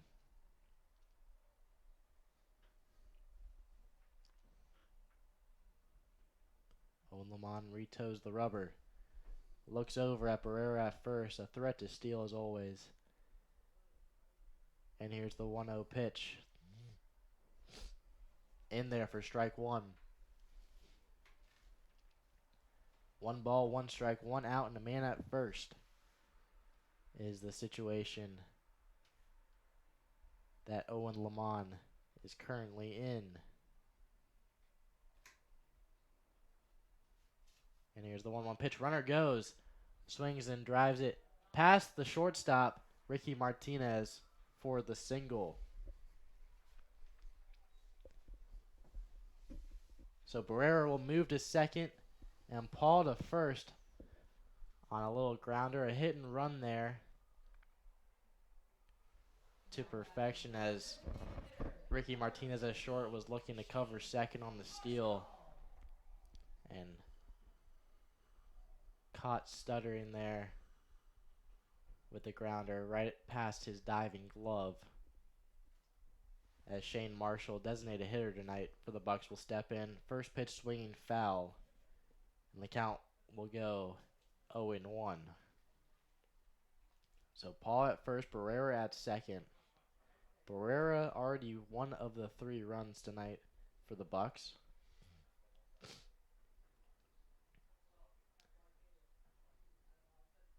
And here's Lamont with the 0-1 pitch. Runner goes the throw to third. Not in time as that gets past the glove of Tanner Carlson. Would have been a close play at third. The runners will take second and third there on the steal as Paul moves up to second and Barrera to third. As now runners are in prime scoring position with Shane Marshall up as he's behind the count, 0-2.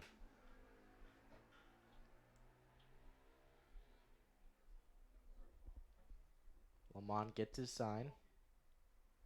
And here's the 0-2 pitch. Swung on and missed for strike 3. So second out of the inning. First out in Owen Lamont's relief session as there'll be now 2 outs with Justin Cook up at the plate. And that's about as big a strikeout as you can ask for there from Owen Lamont. After the stolen bases eliminated the double play to second and third with 1 down, he needed a punch out or a pop out there so the runners couldn't advance on a ground ball, and he strikes him out. Clutch pitching by Lamont. And here's the first offering to him, fouled out of play to Justin Cook. And Justin Cook is 1 for 2 on the night with a strikeout and an RBI single in the 4th. So he's already with an RBI tonight. Miners trying to prevent him from getting another one here. And here's the 0-1 pitch. Swung on and missed for strike 2, so Miners are 1 strike away. And Lamont on the mound is fired up as he toes the mound and ready to get this pitch underway as he's moving quick here. Steps off, steps back on.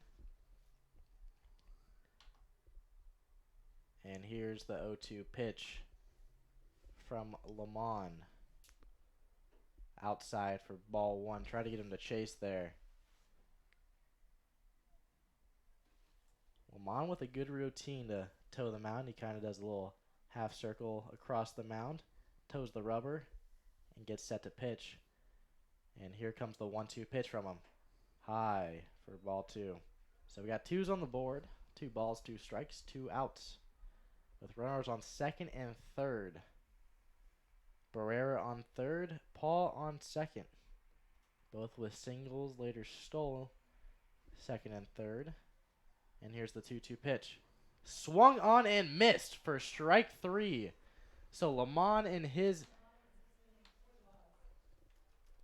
relief session gave up a single, but then struck the next 2 outs to get the Miners out, as the Bucs do get a run across in the bottom of the 6th inning to retie the ball game up at 3.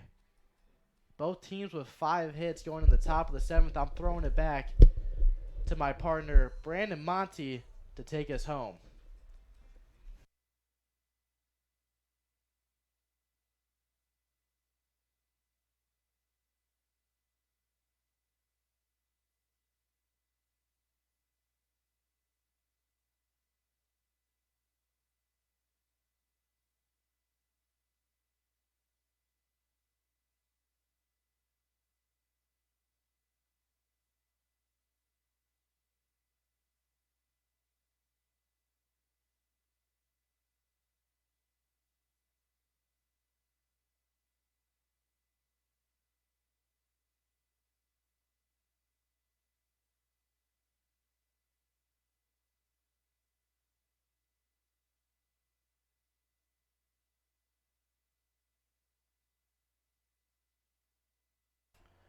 Back here at Mulcahy Stadium, the top of the 7th coming up for the Matsu Miners in what's been a back and forth game and really the embodiment of this Miners-Bucs rivalry.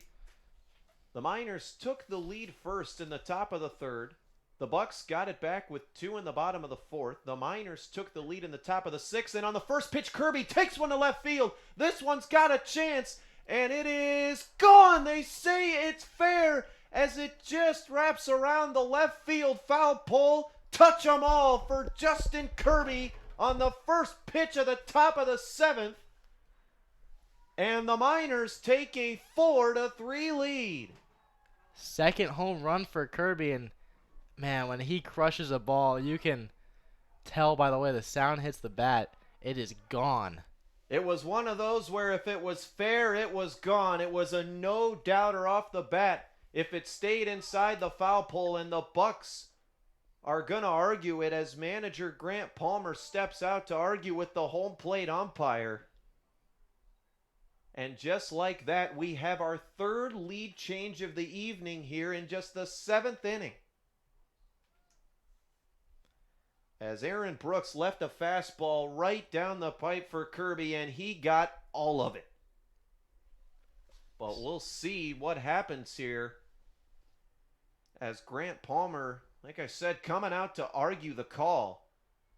If it stands, that's Kirby's 2nd round tripper of the season, and it looks like it will stand. So Kirby now tied for the ABL lead in homers, and the Miners lead it 4-3, their 3rd lead of the evening.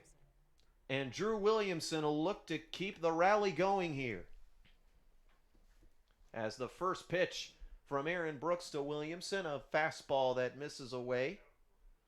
So 1-0 the count, 4 runs, 6 hits, no errors for the Miners in this one. 3 runs, 5 hits, and no errors for the Bucs as Williamson takes a called strike 1 on a fastball catching the outside corner. 1-1 pitch on the way to Williamson, another fastball that misses away, 2-1. Folks, I hope you're not sick of this matchup because we're going to have it 2 more times for you tomorrow here at Mulcahy Stadium as Brooks working quickly. Throws the fastball by Williamson there, so we're even now at 2-2. Tomorrow evening, Bucs Miners will square off in a doubleheader, meeting for the 4th and 5th times this season.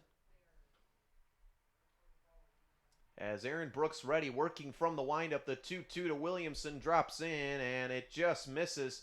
Tough pitch to lay off with 2 strikes, but good discipline by the first baseman from Bruton, Alabama, as he's got a full count. Brooks still working from the windup. The 3-2 on its way. It's chopped over to first.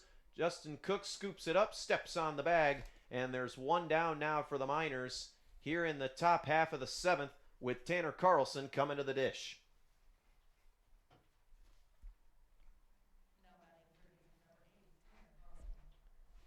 Carlson on the day is 0 for 2. He grounded out to short back in the first, flew out to center field back in the third, and then walked in the sixth in what was a walk parade as the first pitch of the at-bat misses. The Bucs bullpen walked an entire village of Miners in that sixth inning, 5 of them to be exact, as the 1-0 pitch to Carlson is in there for a called strike one. Just goes to show you how weird of a game baseball can be, folks. The Miners, 5 hits in the first 5 innings of this game, got 1 run. No hits in the top of the sixth, and they got 2 as Carlson misses on a 1-1 changeup. So 1-2 the count now to the Miners cleanup hitter. As the sun's starting to hit its peak now. 1-2 the count. Brooks shrugs off one sign. He's got what he likes. Here it comes, and Carlson swings and misses at the high fastball for strike 3. So 2 down now in the Miners half of the seventh, and Anthony Notero stepping up to the plate. Notero, the 5th hitting DH on the day, grounded out to second his first time aboard. He singled the right in the top of the 4th, but was thrown out trying to stretch it into a double, and then chopped it back to the pitcher in his last appearance as he hacks at a first pitch breaking ball and misses for strike 1. Notero digging back in. Righty on righty matchup. Brooks still working quickly as the 0-1 pitch misses upstairs for a ball. So 1-1. Now the count. Notero looking for hit number 6 on the year as he swings and misses at another breaking ball. Little too antsy as he was a bit out in front of it as it bounced in the dirt. Some action going on outside of this one in the ABL. It's another pitcher's duel out in Kenai as the Chinooks leading the Oilers 2-0 in the top half of inning number 6. Brooks shrugs off one sign, shrugs off 2. Now he's got what he likes. The 1-2 on its way. Fastball upstairs. Notero wise to lay off, and we got 2s on the board. 2 balls, 2 strikes, 2 outs. Nobody on base. 2-2 on its way, and Notero waves at a breaking ball and misses for strike 3, and the side is retired. But not before Justin Kirby gives the Miners the lead on the first pitch of the inning with a round tripper. It's stretch time here at Mulcahy Stadium. Brandon Monty here with you. Happy as always to be broadcasting Matsu Miners baseball here on YouTube Live. The Miners lead the Bucs 4-3 when we come back.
Stretch time is just about done here in the bottom of the seventh as the Miners now lead it 4-3 after Justin Kirby left the yard on the first pitch of the top of the seventh to give the Miners a 1-run cushion as a new pitcher on the hill for the green and gold, as it'll be a right-hander, number 33, Connor Clark. Clark, a 6'5", 230-pound righty by way of Manorville, New York, and Stony Brook University, making his second appearance of the year. In his first appearance, went 1 inning, gave up a hit and a walk, and he got the win. In his first and only time out so far on the season, as Victor Cherney is going to lead things off here for the Bucs.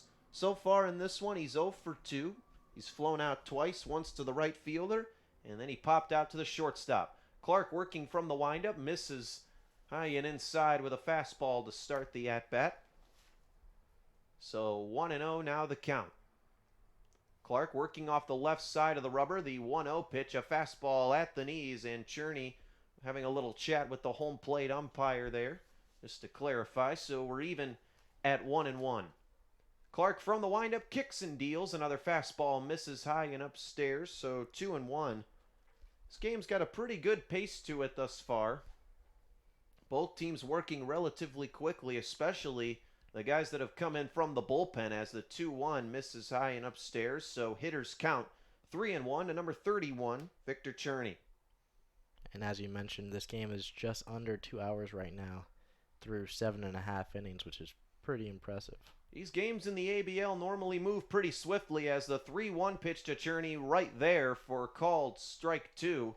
So a full count now to the right-handed hitting catcher by way of Cal State Northridge and Winnipeg, Manitoba, Canada.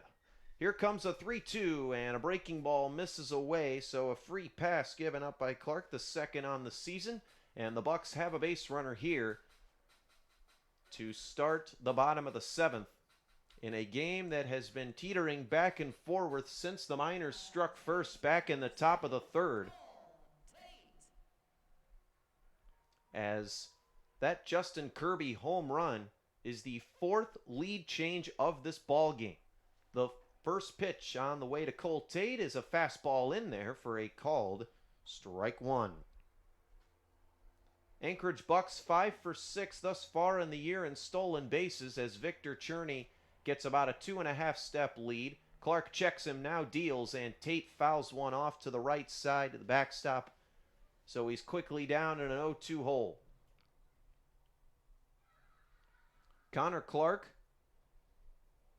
one of the members of the Miners whose team made the College World Series this past year, the Stony Brook Seawolves out of the America East, has the 0-2. Another chopper foul, this time to the left side. Turned out to be a beautiful night for baseball here once again. We've had the fortune of having some very good weather throughout this ABL season. The clouds have, for the most part, cleared out. Temperature still in the mid-60s, mostly sunny, as the 0-2 pitch runs inside and gets Tate. So Tate's going to move over to first. Cherney trots over to second. The first 2 runners of the inning reaching base for the Bucs on the strength of a walk and a hit by pitch. So the Bucs threatening to tie it back up or get the lead back here, as Jeff Erlab, the pitching coach of the Miners, is coming out here to have a chit-chat with his right-hander.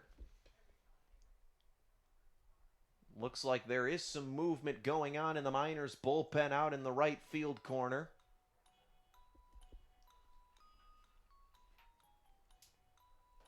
As we'll see, Erlab trying to calm down his right-hander here. There's 2 on, nobody out to start the bottom of the 7th.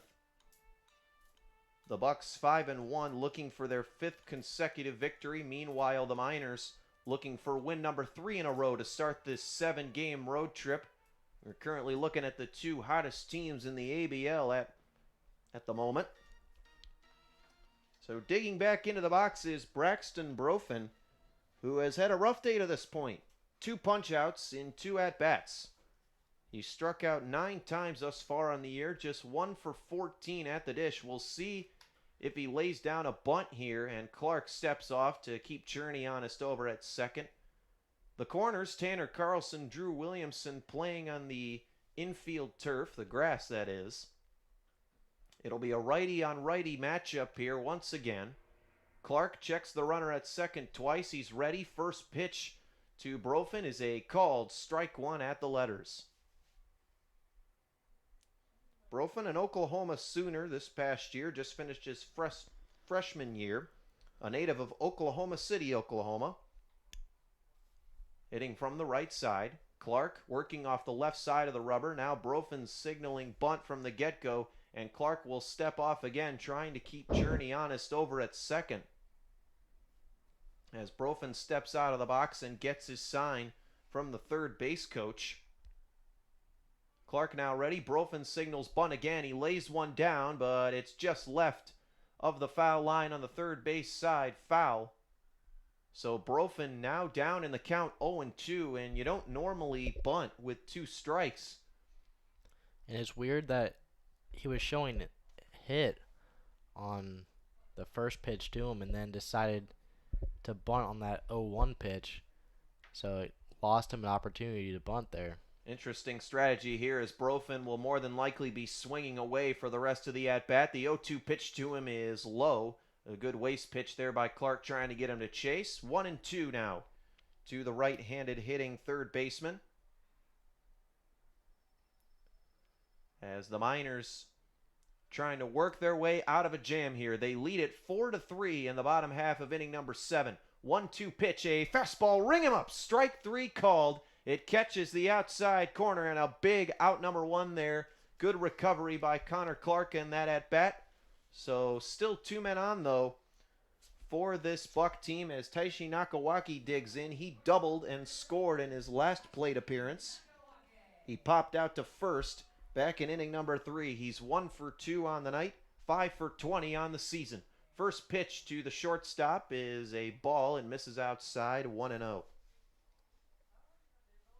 And Bucks not afraid to steal with runners on first and second. They already did it once this game.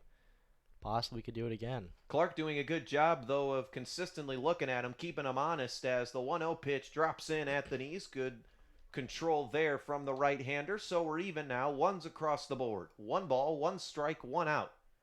Miners leading it 4-3. There are 2 men on base.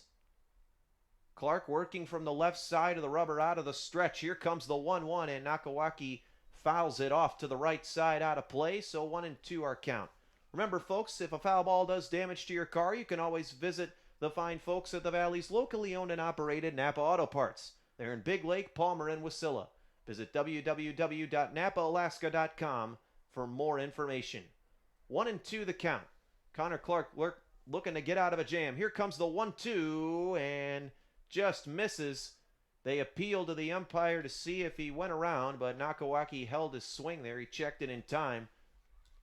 So we're even, 2-2. Don't count Nakawaki out at this at bat. He was down 0-2 in the 6th inning, battled his way back to 3-2 and fouled some off with a full count, and then doubled.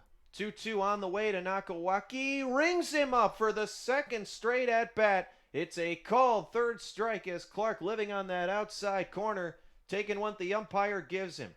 Big 2 at bats there from Clark. That is clutch pitching at its finest.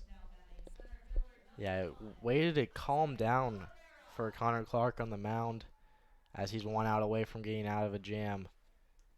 Worked himself into a bit of some trouble by walking in, plunking the first 2 batters of the inning, but he's now struck out the last 2, but he's not out of the woods yet as the top of this Buck order coming up here with center fielder Isaac Barrera, and he has been dangerous today. He struck out to start the ball game, but he's tripled and singled in his last 2 at-bats. As the first pitch to him, he checked his swing, the appeal to the umpire, he says no. And I don't think Connor Clark or several of the Miners could believe that one. I'm in disbelief from that one. Regardless, it's 1-0 to Barrera. Righty on lefty matchup here as Clark steps off, and again just keeping Cherney honest over there at second. The Miners defense playing for a slap hitter here in Barrera. He tripled down the left field line for that matter in his last at bat as the 1-0 pitch to him. This one's in there for a called strike 1. Tanner Carlson hugging the line over there at third as we notice the left fielder Colin Montez shifted over a bit to his right towards the foul line, and Justin Kirby playing just a hair closer towards left center field as the 1-1 pitch nearly runs inside and gets Barrera, so 2-1 the count. and his 2 hits on the ball game were both down that left field line. So good adjustments by the Miners defense to adjust to what he's been doing tonight. And even right fielder Eric Webb playing about 5 or 6 steps to the right of where he's normally positioned as the 2-1 pitch on the way to Barrera is grounded over to second. This should get him out of it. Bristian throws over to first. It's in time, and the side is retired. Bucs leave 2 stranded. Good pitching by Connor Clark to work himself out of a jam.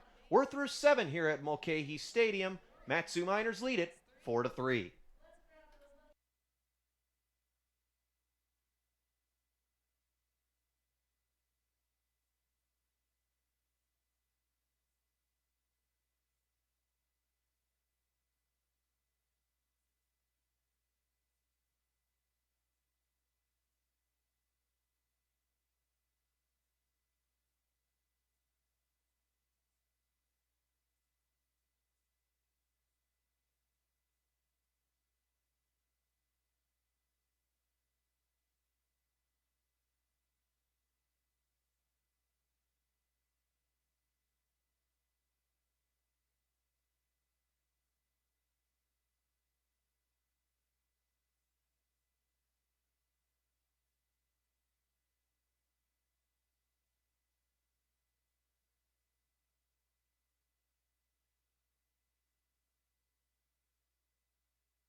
We're back here at Mulcahy Stadium where the Miners are clinging to a 4-3 lead over their rivals, the Anchorage Bucs, and a new hurler on the hill for Grant Palmer's Bucs. It's going to be the hometown boy from Anchorage, Alaska, and South Anchorage High School right-hander Brody Jesse.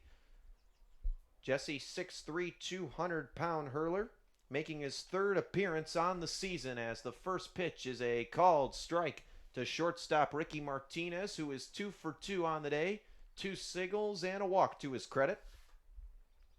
Jesse gets his sign, working from the windup. The pitch is swung on, fouled back to the backstop, so Martinez down 0-2. Jesse in 4 innings of work this year, 8 hits, 7 runs, all of them earned, 4 walks, no punch-outs. He's 1-1, ERA 15.75.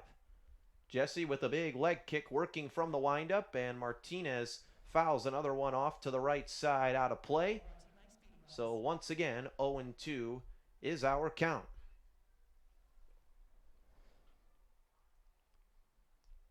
Jesse, working from the middle of the rubber, goes into his windup. Another 0-2 coming, and a breaking ball misses in the dirt and gets to the backstop past catcher Victor Cherney. So 1-2 is going to be our count. Ricky Martinez, back in high school, a Gold Glove winner, a team MVP as well.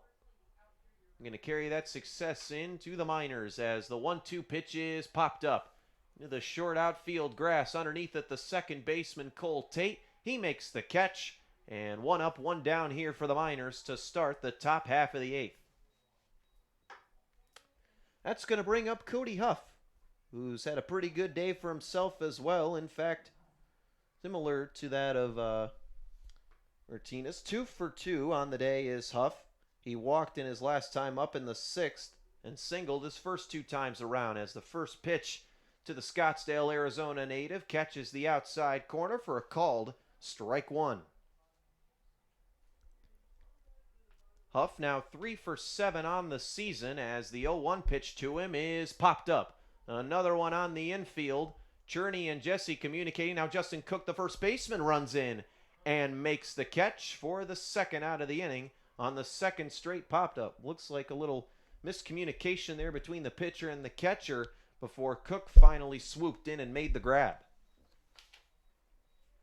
So 2 up, 2 down here for the Miners to start the 8th. And that's going to bring up the left fielder, Colin Montez. Montez did not get the start tonight. He came in for Aaron Walters as a pinch runner after Walters walked back in the 6th as the first pitch to Montez in there, catching the inside corner with a fastball, called strike 1. Montez on the year 1 for 16, a career-high 3 hits at Oregon, back as a member of Washington State, as Montez takes a fly ball out to left field. Retreating is Castillo. He's at the warning track and makes the catch about 3 steps in front of the wall, and the side is retired. Miners go 1-2-3 in the top of the 8th. They still lead at 4-3 when we come back.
Back here in the bottom of the 8th at Mulcahy Stadium on this beautiful Wednesday evening.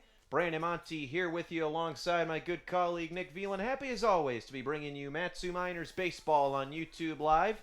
As a new pitcher coming in for Tyler LeBrun's Miners, it'll be right-hander Jacob McNary looking for his 3rd save of the season and his second 2-inning save. McNary has established himself as the closer for this Miners squad in 3 appearances this year, 6 innings, 4 hits, 1 run, it was earned, 3 walks, 8 punchouts, no decisions, 2 saves, and an ERA of 1.50. Opponents hitting just .220 against McNary on the year, and it'll look to continue that success here. As leading off for the Bucs will be Chad Castillo. It'll be the 2, 3, and 4 coming up for Anchorage's finest here as Castillo digs in. Blake Paw waiting on deck. And Shane Marshall waiting in the hole. Righty on lefty matchup to start it off here as the first pitch to Castillo is fouled to the backstop. So 0-1 now our count. Castillo on the day. A sacrifice fly back in the 6th to drive home a run. He also drove in a run on an RBI ground out as the 0-1, a breaking ball that he was out in front of and fouled off the catcher Huff, so McNary's got him down in the count 0-2. A reminder, folks, if you're just tuning in, it's 4-3 Miners, and these two teams will be back at it again tomorrow in a doubleheader here at Mulcahy Stadium as the 0-2 is fouled off again to the backstop, so Castillo fighting to stay alive here.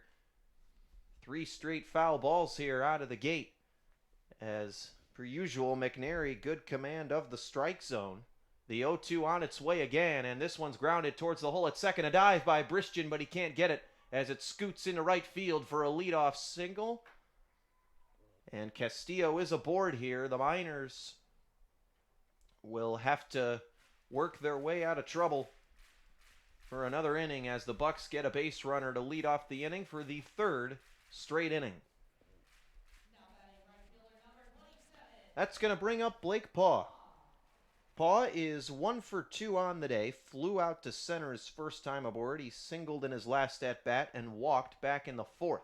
One man on, nobody out. Righty on righty matchup. McNary working from the stretch. First pitch fouled off Huff, and it ricocheted off him so hard that it nearly came and got us up here in the press box.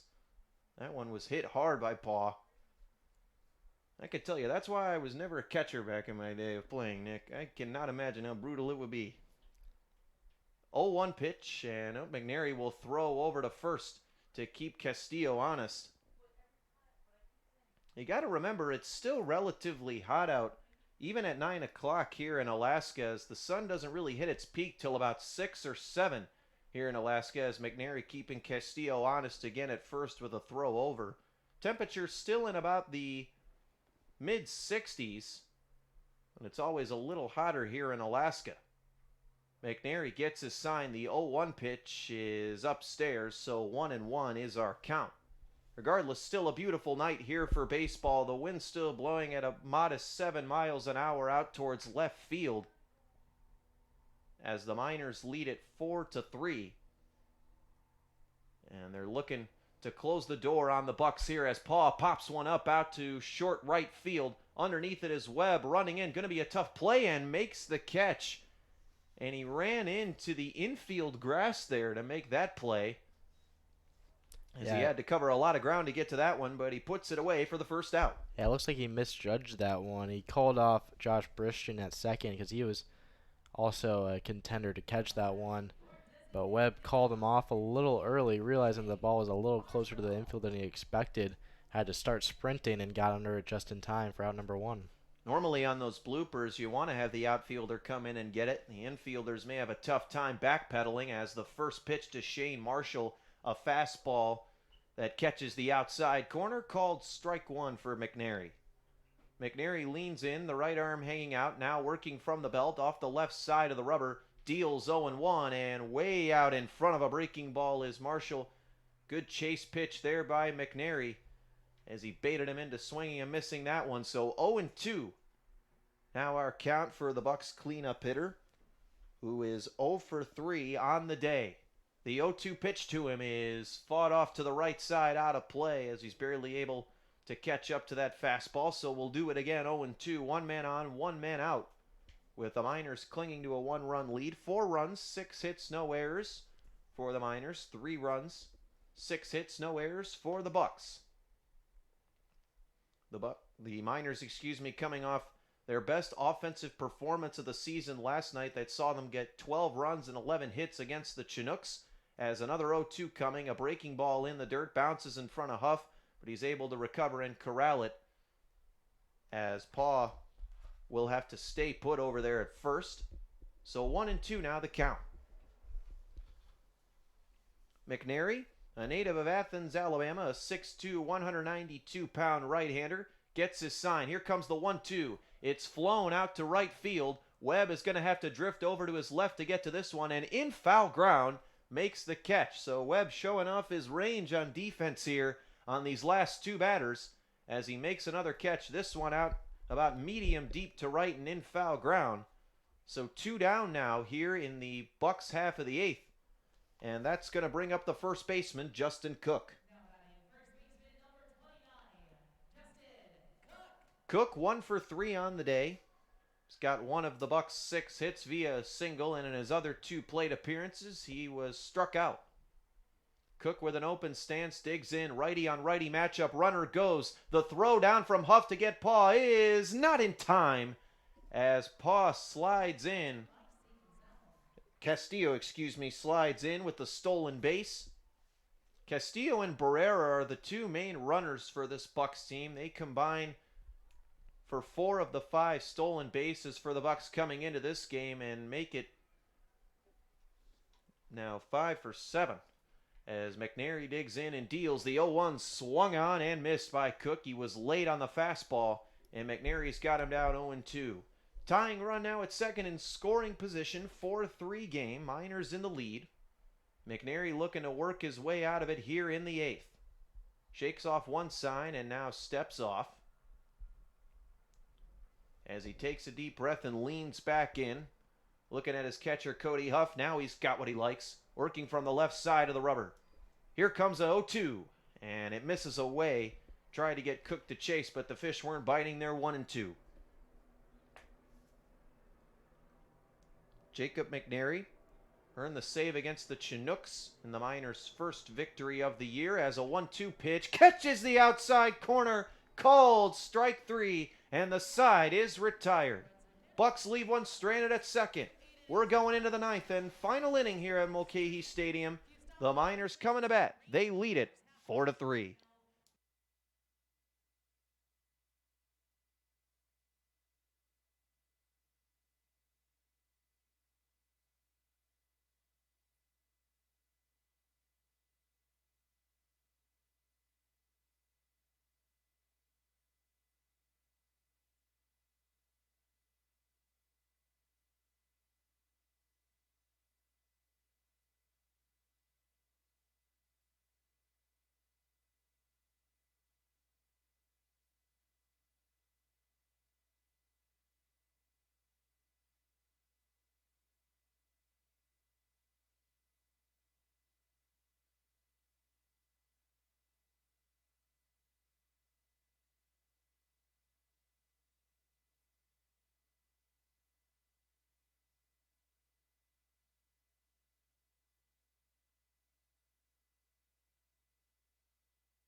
Welcome back to Mulcahy Stadium here. Brandon Monty alongside Nick Velan. Happy as always to be broadcasting Matsu Miners Baseball here on YouTube Live. Again, we apologize for any streaming inconveniences you may have witnessed during these last 2 games as the first pitch to Josh Briston is popped up. Third base side over near the bag. Underneath it, the third baseman Brofen in foul territory makes the catch. 1 pitch, 1 out here as Brody Jesse has produced 3 pop-ups here on the mound for this Bucs squad. So 1 set down, nobody on base, and back to the top of the order here for the Miners. Leadoff man Eric Webb digging in. Webb 1 for 5 in this one as he fouls one to the backstop. 1 for 4, excuse me. He's grounded out to short twice. He singled in the 3rd and struck out in the 6th. Making his 5th plate appearance on the day. Jesse goes into his windup. The 0-1 pitch misses low. Breaking ball there. 1-1 the count. Eric Webb led the MIAA in home runs by 8 this past year. He had 20. The next best was 12. 1-1 offering to him. A fastball that misses away. Cherney tried to frame it, but the home plate umpire wasn't buying it. 2-1. Webb, a phenomenal season for Central Missouri. First in MIAA in slugging percentage by 240 points and RBIs by 21 as the 2-1 pitch is a called strike on that outside corner. And that umpire's been allowing a little bit of wiggle room on that outside corner for pitchers today. But in all fairness, he's been doing it for both teams though. So you got to respect the umpire's preferences as the 2-2 is poked over to second. Cole Tate fields it cleanly, throws to first in time. Webb is retired for the 2nd out of the inning.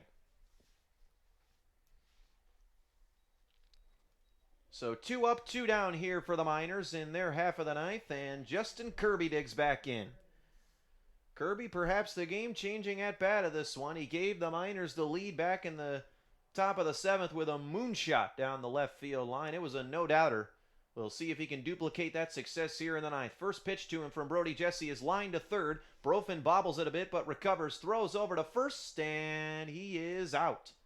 As Cook had to lean off the bag a little bit. He had to stretch to his right, but regardless, the play is made. Side retired. 1-2-3 go the Miners in the ninth. McNary will be back out for the bottom of the ninth, looking to close things out for the Miners as they look for win number 1 this year against the Bucs in their third straight win. They're 3 outs away from it. They lead them 4-3. Bottom of the ninth coming up.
Back with you here at Mulcahy Stadium, bottom of the ninth. Miners looking for win number 4 on the season. As I was mistaken, a new pitcher coming in for Tyler LeBrun's Miners. It'll be right-hander Grant Sloan, number 36. Just finished his sophomore year at Indiana University. 0-1 on the year, 5.40 ERA, and 1 2/3 innings of work. He was previously at the University of Virginia before coming into Bloomington as a Hoosier. As we'll see if he can shut the door on these Anchorage Bucs here. As 2 winning streaks on the line coming into today's ball game, we'll see which one falters here. As Victor Cherney digs in to lead it off, the 6, 7, 8 coming up for the Anchorage Bucs as Sloan looking to shut the door here and get his first save as a Miner. Cherney digs in. So far on the day, 0 for 2. He walked in his last time aboard. Sloan working from the windup. The first pitch guns inside and plunks Cherney on the back. So the Bucs get a base runner here to start the bottom of the ninth on a hit by pitch from Sloan. So the tying run is now at first base. And the batter is going to be Cole Tate. As Cherney walks down to first, and third base coach coming over to take a look at him. Looked like he was hurting a bit. Yeah, that was a hard fastball right to his back. His reflexes made him turn basically right into it, so the ball hit him square in the back, so that's not going to feel good for him. And in the meantime, Cody Huff, the catcher, going to have a quick word with his right-hander Sloan here. So again, the tying run at first base. Our score 4-3 in favor of the Miners, with Cole Tate digging in, the second baseman for the Bucs. He's 0 for 2 on the day. In his last at-bat, he was hit by a pitch. He grounded out to second his first time aboard and then flew out to right back in inning number 5. So we'll see what Grant Palmer decides to do. I think they may have been debating as to use a pinch runner, and I think, yes, they will do that. So a pinch runner coming in for the Bucs. It'll be number 6, Liam Lincoln, an Anchorage, Alaska native. Just finished his freshman year at Malice Sister College. As the Bucs trying to put a bit more speed on the base pass here, we'll see if Lincoln will be moving here. As Cherney is subbed out after being plunked, Sloan back on the mound, working from the stretch from the middle of the rubber. First pitch is a called strike at the knees to Colt Tate. Tanner Carlson, the third baseman, playing in on the grass portion of the infield turf. Lincoln gets about a 3-step lead off of first. Here comes the 0-1, a fastball that misses upstairs and a little bit inside, so we're even 1-1. Both teams even at 6 hits on the day. The Miners leading at 4-3. Sloan still working from the stretch. He's ready at the belt. Kicks and deals the 1-1, and Tate fouls it off to the right side, and this one's going to sail out of play, and it'll be a souvenir. So 1-2 now as Sloan ahead in the count to the second baseman, Tate. He entered today 5 of 15 on the plate. Now 5 for 17 to this point. Righty on righty matchup here. Sloan again ready at the belt. Delivers 1-2 and swung on and missed. Big strikeout there. Good recovery from Sloan as Tate was way out in front of the breaking ball. So 1 down now. Sloan first pitch hit by pitch to lead things off in the bottom of the ninth. Might lose some confidence there as a pitcher, but right back at it with the strikeout there. So great short-term memory for Sloan. Pinch hitter coming in for the Bucs. It'll be lefty Caden Hobson. Just finished his senior year of high school at Redlands East High School, a native of Redlands, California. Hobson 3 for 7 on the year. He's got a run scored, 2 walks, 2 strikeouts. A University of Arizona commit. Righty on lefty matchup here. First pitch to Hobson at the knees for a called strike one. Good locating there by Sloan. So he's ahead 0-1. A good substitution by the coach there with Braxton Brofin 0 for 3 on the night with 3 strikeouts. So good change for the Bucs in this situation. Middle infield in double play def here. 1 man on, 1 man out. Sloan 0-1 pitch is on the way, and this one a little too low, so we're even at 1. 1's across the board. 1 ball, 1 strike, 1 out. A man on first and number 11 at the dish as Grant Sloan looks to get out of it here and send the Miners home with their 3rd straight victory. Sloan gets his sign. He's ready. Here it comes. A fastball misses away. A 1-1 pitch just a bit outside, so now 2-1 the count. In the Miners' past 2 games that they both won, they ended it on a double play, so we'll see what happens here. Caden Hogan is now at short for the Miners, a Long Beach State dirtbag, as the 2-1 pitch misses away with the fastball, so a hitter's count now for Hobson, 3-1.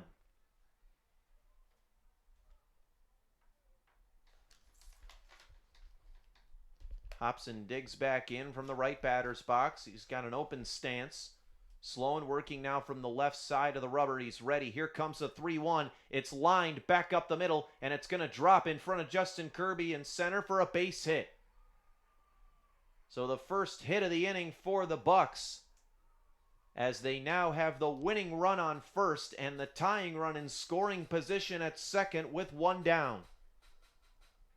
And the batter here, it'll be another pinch hitter for Grant Palmer's Bucs. It'll be Justin Vandebreek, a Yakima, Washington native by way of Tacoma Community College. He's 3 for 12 on the year, and pitching coach Jeff Erlab is headed out to the mound as the infield gathers in for Sloan.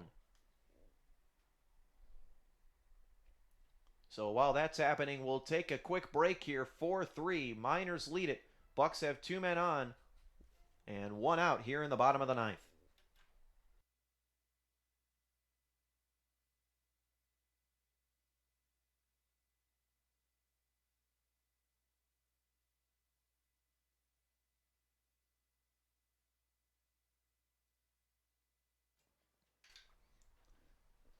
And after the quick mound visit by Jeff Erlab, trying to settle his right-hander down here as Grant Sloan toes the slab, trying to pick up that first save for the Miners, but the Bucs threatening here. They've got 2 runners on.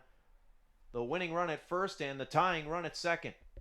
Justin Vandebreek at the dish as the first pitch to him, a called strike one at the knees with the fastball.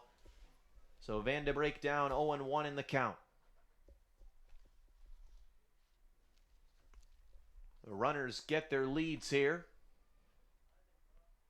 Sloan nods to his catcher, Huff. He's got what he likes. from the belt. The 0-1 on its way is a check swing foul ball grounded to the right side out of play. So 0-2 now the count. Good start to this at bat here for Sloan. Vandebrake, 1 run on the season, 1 walk, 2 strikeouts. Again, 3 for 12. Taking in as a pinch hitter here in this righty on righty matchup. Sloan is ready. The 0-2. Swung on and missed. It's a drop third strike. Huff throws down to third. It's not in time. And Vandebrake goes down to first. No, with 1 out though. And I think, he's out. He's out at He's first. out. I was going to say, I don't think you can advance with 1 out. With 1 out, so the Bucs in that situation realized that the Miners might think to throw to first there, not third, but Cody Huff. Yeah, that's good awareness by Huff to try to get the runner at third. I was going to say, with the runner on first, if on 0 or 1 out, if there's a man at first, you cannot do a drop third strike. Mm-hmm. But with 2 outs, you can. But now the runners at second and third. Pressure's on here. So, both runners advancing 90 feet on the drop third strike, but the only run that matters is at the plate. Isaac Barrera first pitch to him, a fastball catching the outside corner, called strike 1. The tying and winning run both in scoring position here. It doesn't get much better than this here for this rivalry as it's coming down to the last pitch. Slow and ready. Here comes the 0-1 to Barrera. Fouled off hard to the left side. So an 0-2 hole here for Sloan. The Bucs down to their final strike. It doesn't get better than this. Every matchup is heated. Both matchups this year have been decided by 1 run. It's a 1-run game here. The 0-2 on the way from Sloan is fouled off to the left side, and it gets out of play. As it's nail-biting time here in the bottom of the 9th. 4-3 score. Every fan here is on the edge of their seats. Grant Sloan leans in. Gets his sign from Cody Huff. Barrera digs in. Another 0-2 coming. And a fastball just missing outside. With the way the home plate umpire's been calling it, I don't know if I would have laid that one off with 2 strikes. As we mentioned earlier, he's given a little leeway on that outside corner to these pitchers, but 1-2 the count. Sloan working at the belt. 1-2, here it comes, is lined to left field. This one's going to drop. Base hit, 1 run scores. The second run coming around, he will score, and the ball game is over. The Anchorage Bucs win it on a walk-off single to left by Isaac Barrera. They steal one from the Miners here at Mulcahy Stadium as our final score, 5-4. The Bucs win it on a walk-off. And folks, a heartbreaking ending for the Miners here as Isaac Barrera comes through in the clutch. We'll be back at it again here tomorrow evening, a doubleheader between the Miners and the Bucs here at Mulcahy Stadium. As again, our final score from Mulcahy Stadium, the Bucs win it tonight in a back and forth showdown with the Miners, 5-4. We will see you again tomorrow alongside Nick Veland. This has been Brandon Monty, happy as always to be bringing you Matsu Miners baseball all season long. Thank you for listening, and we hope to see you tomorrow.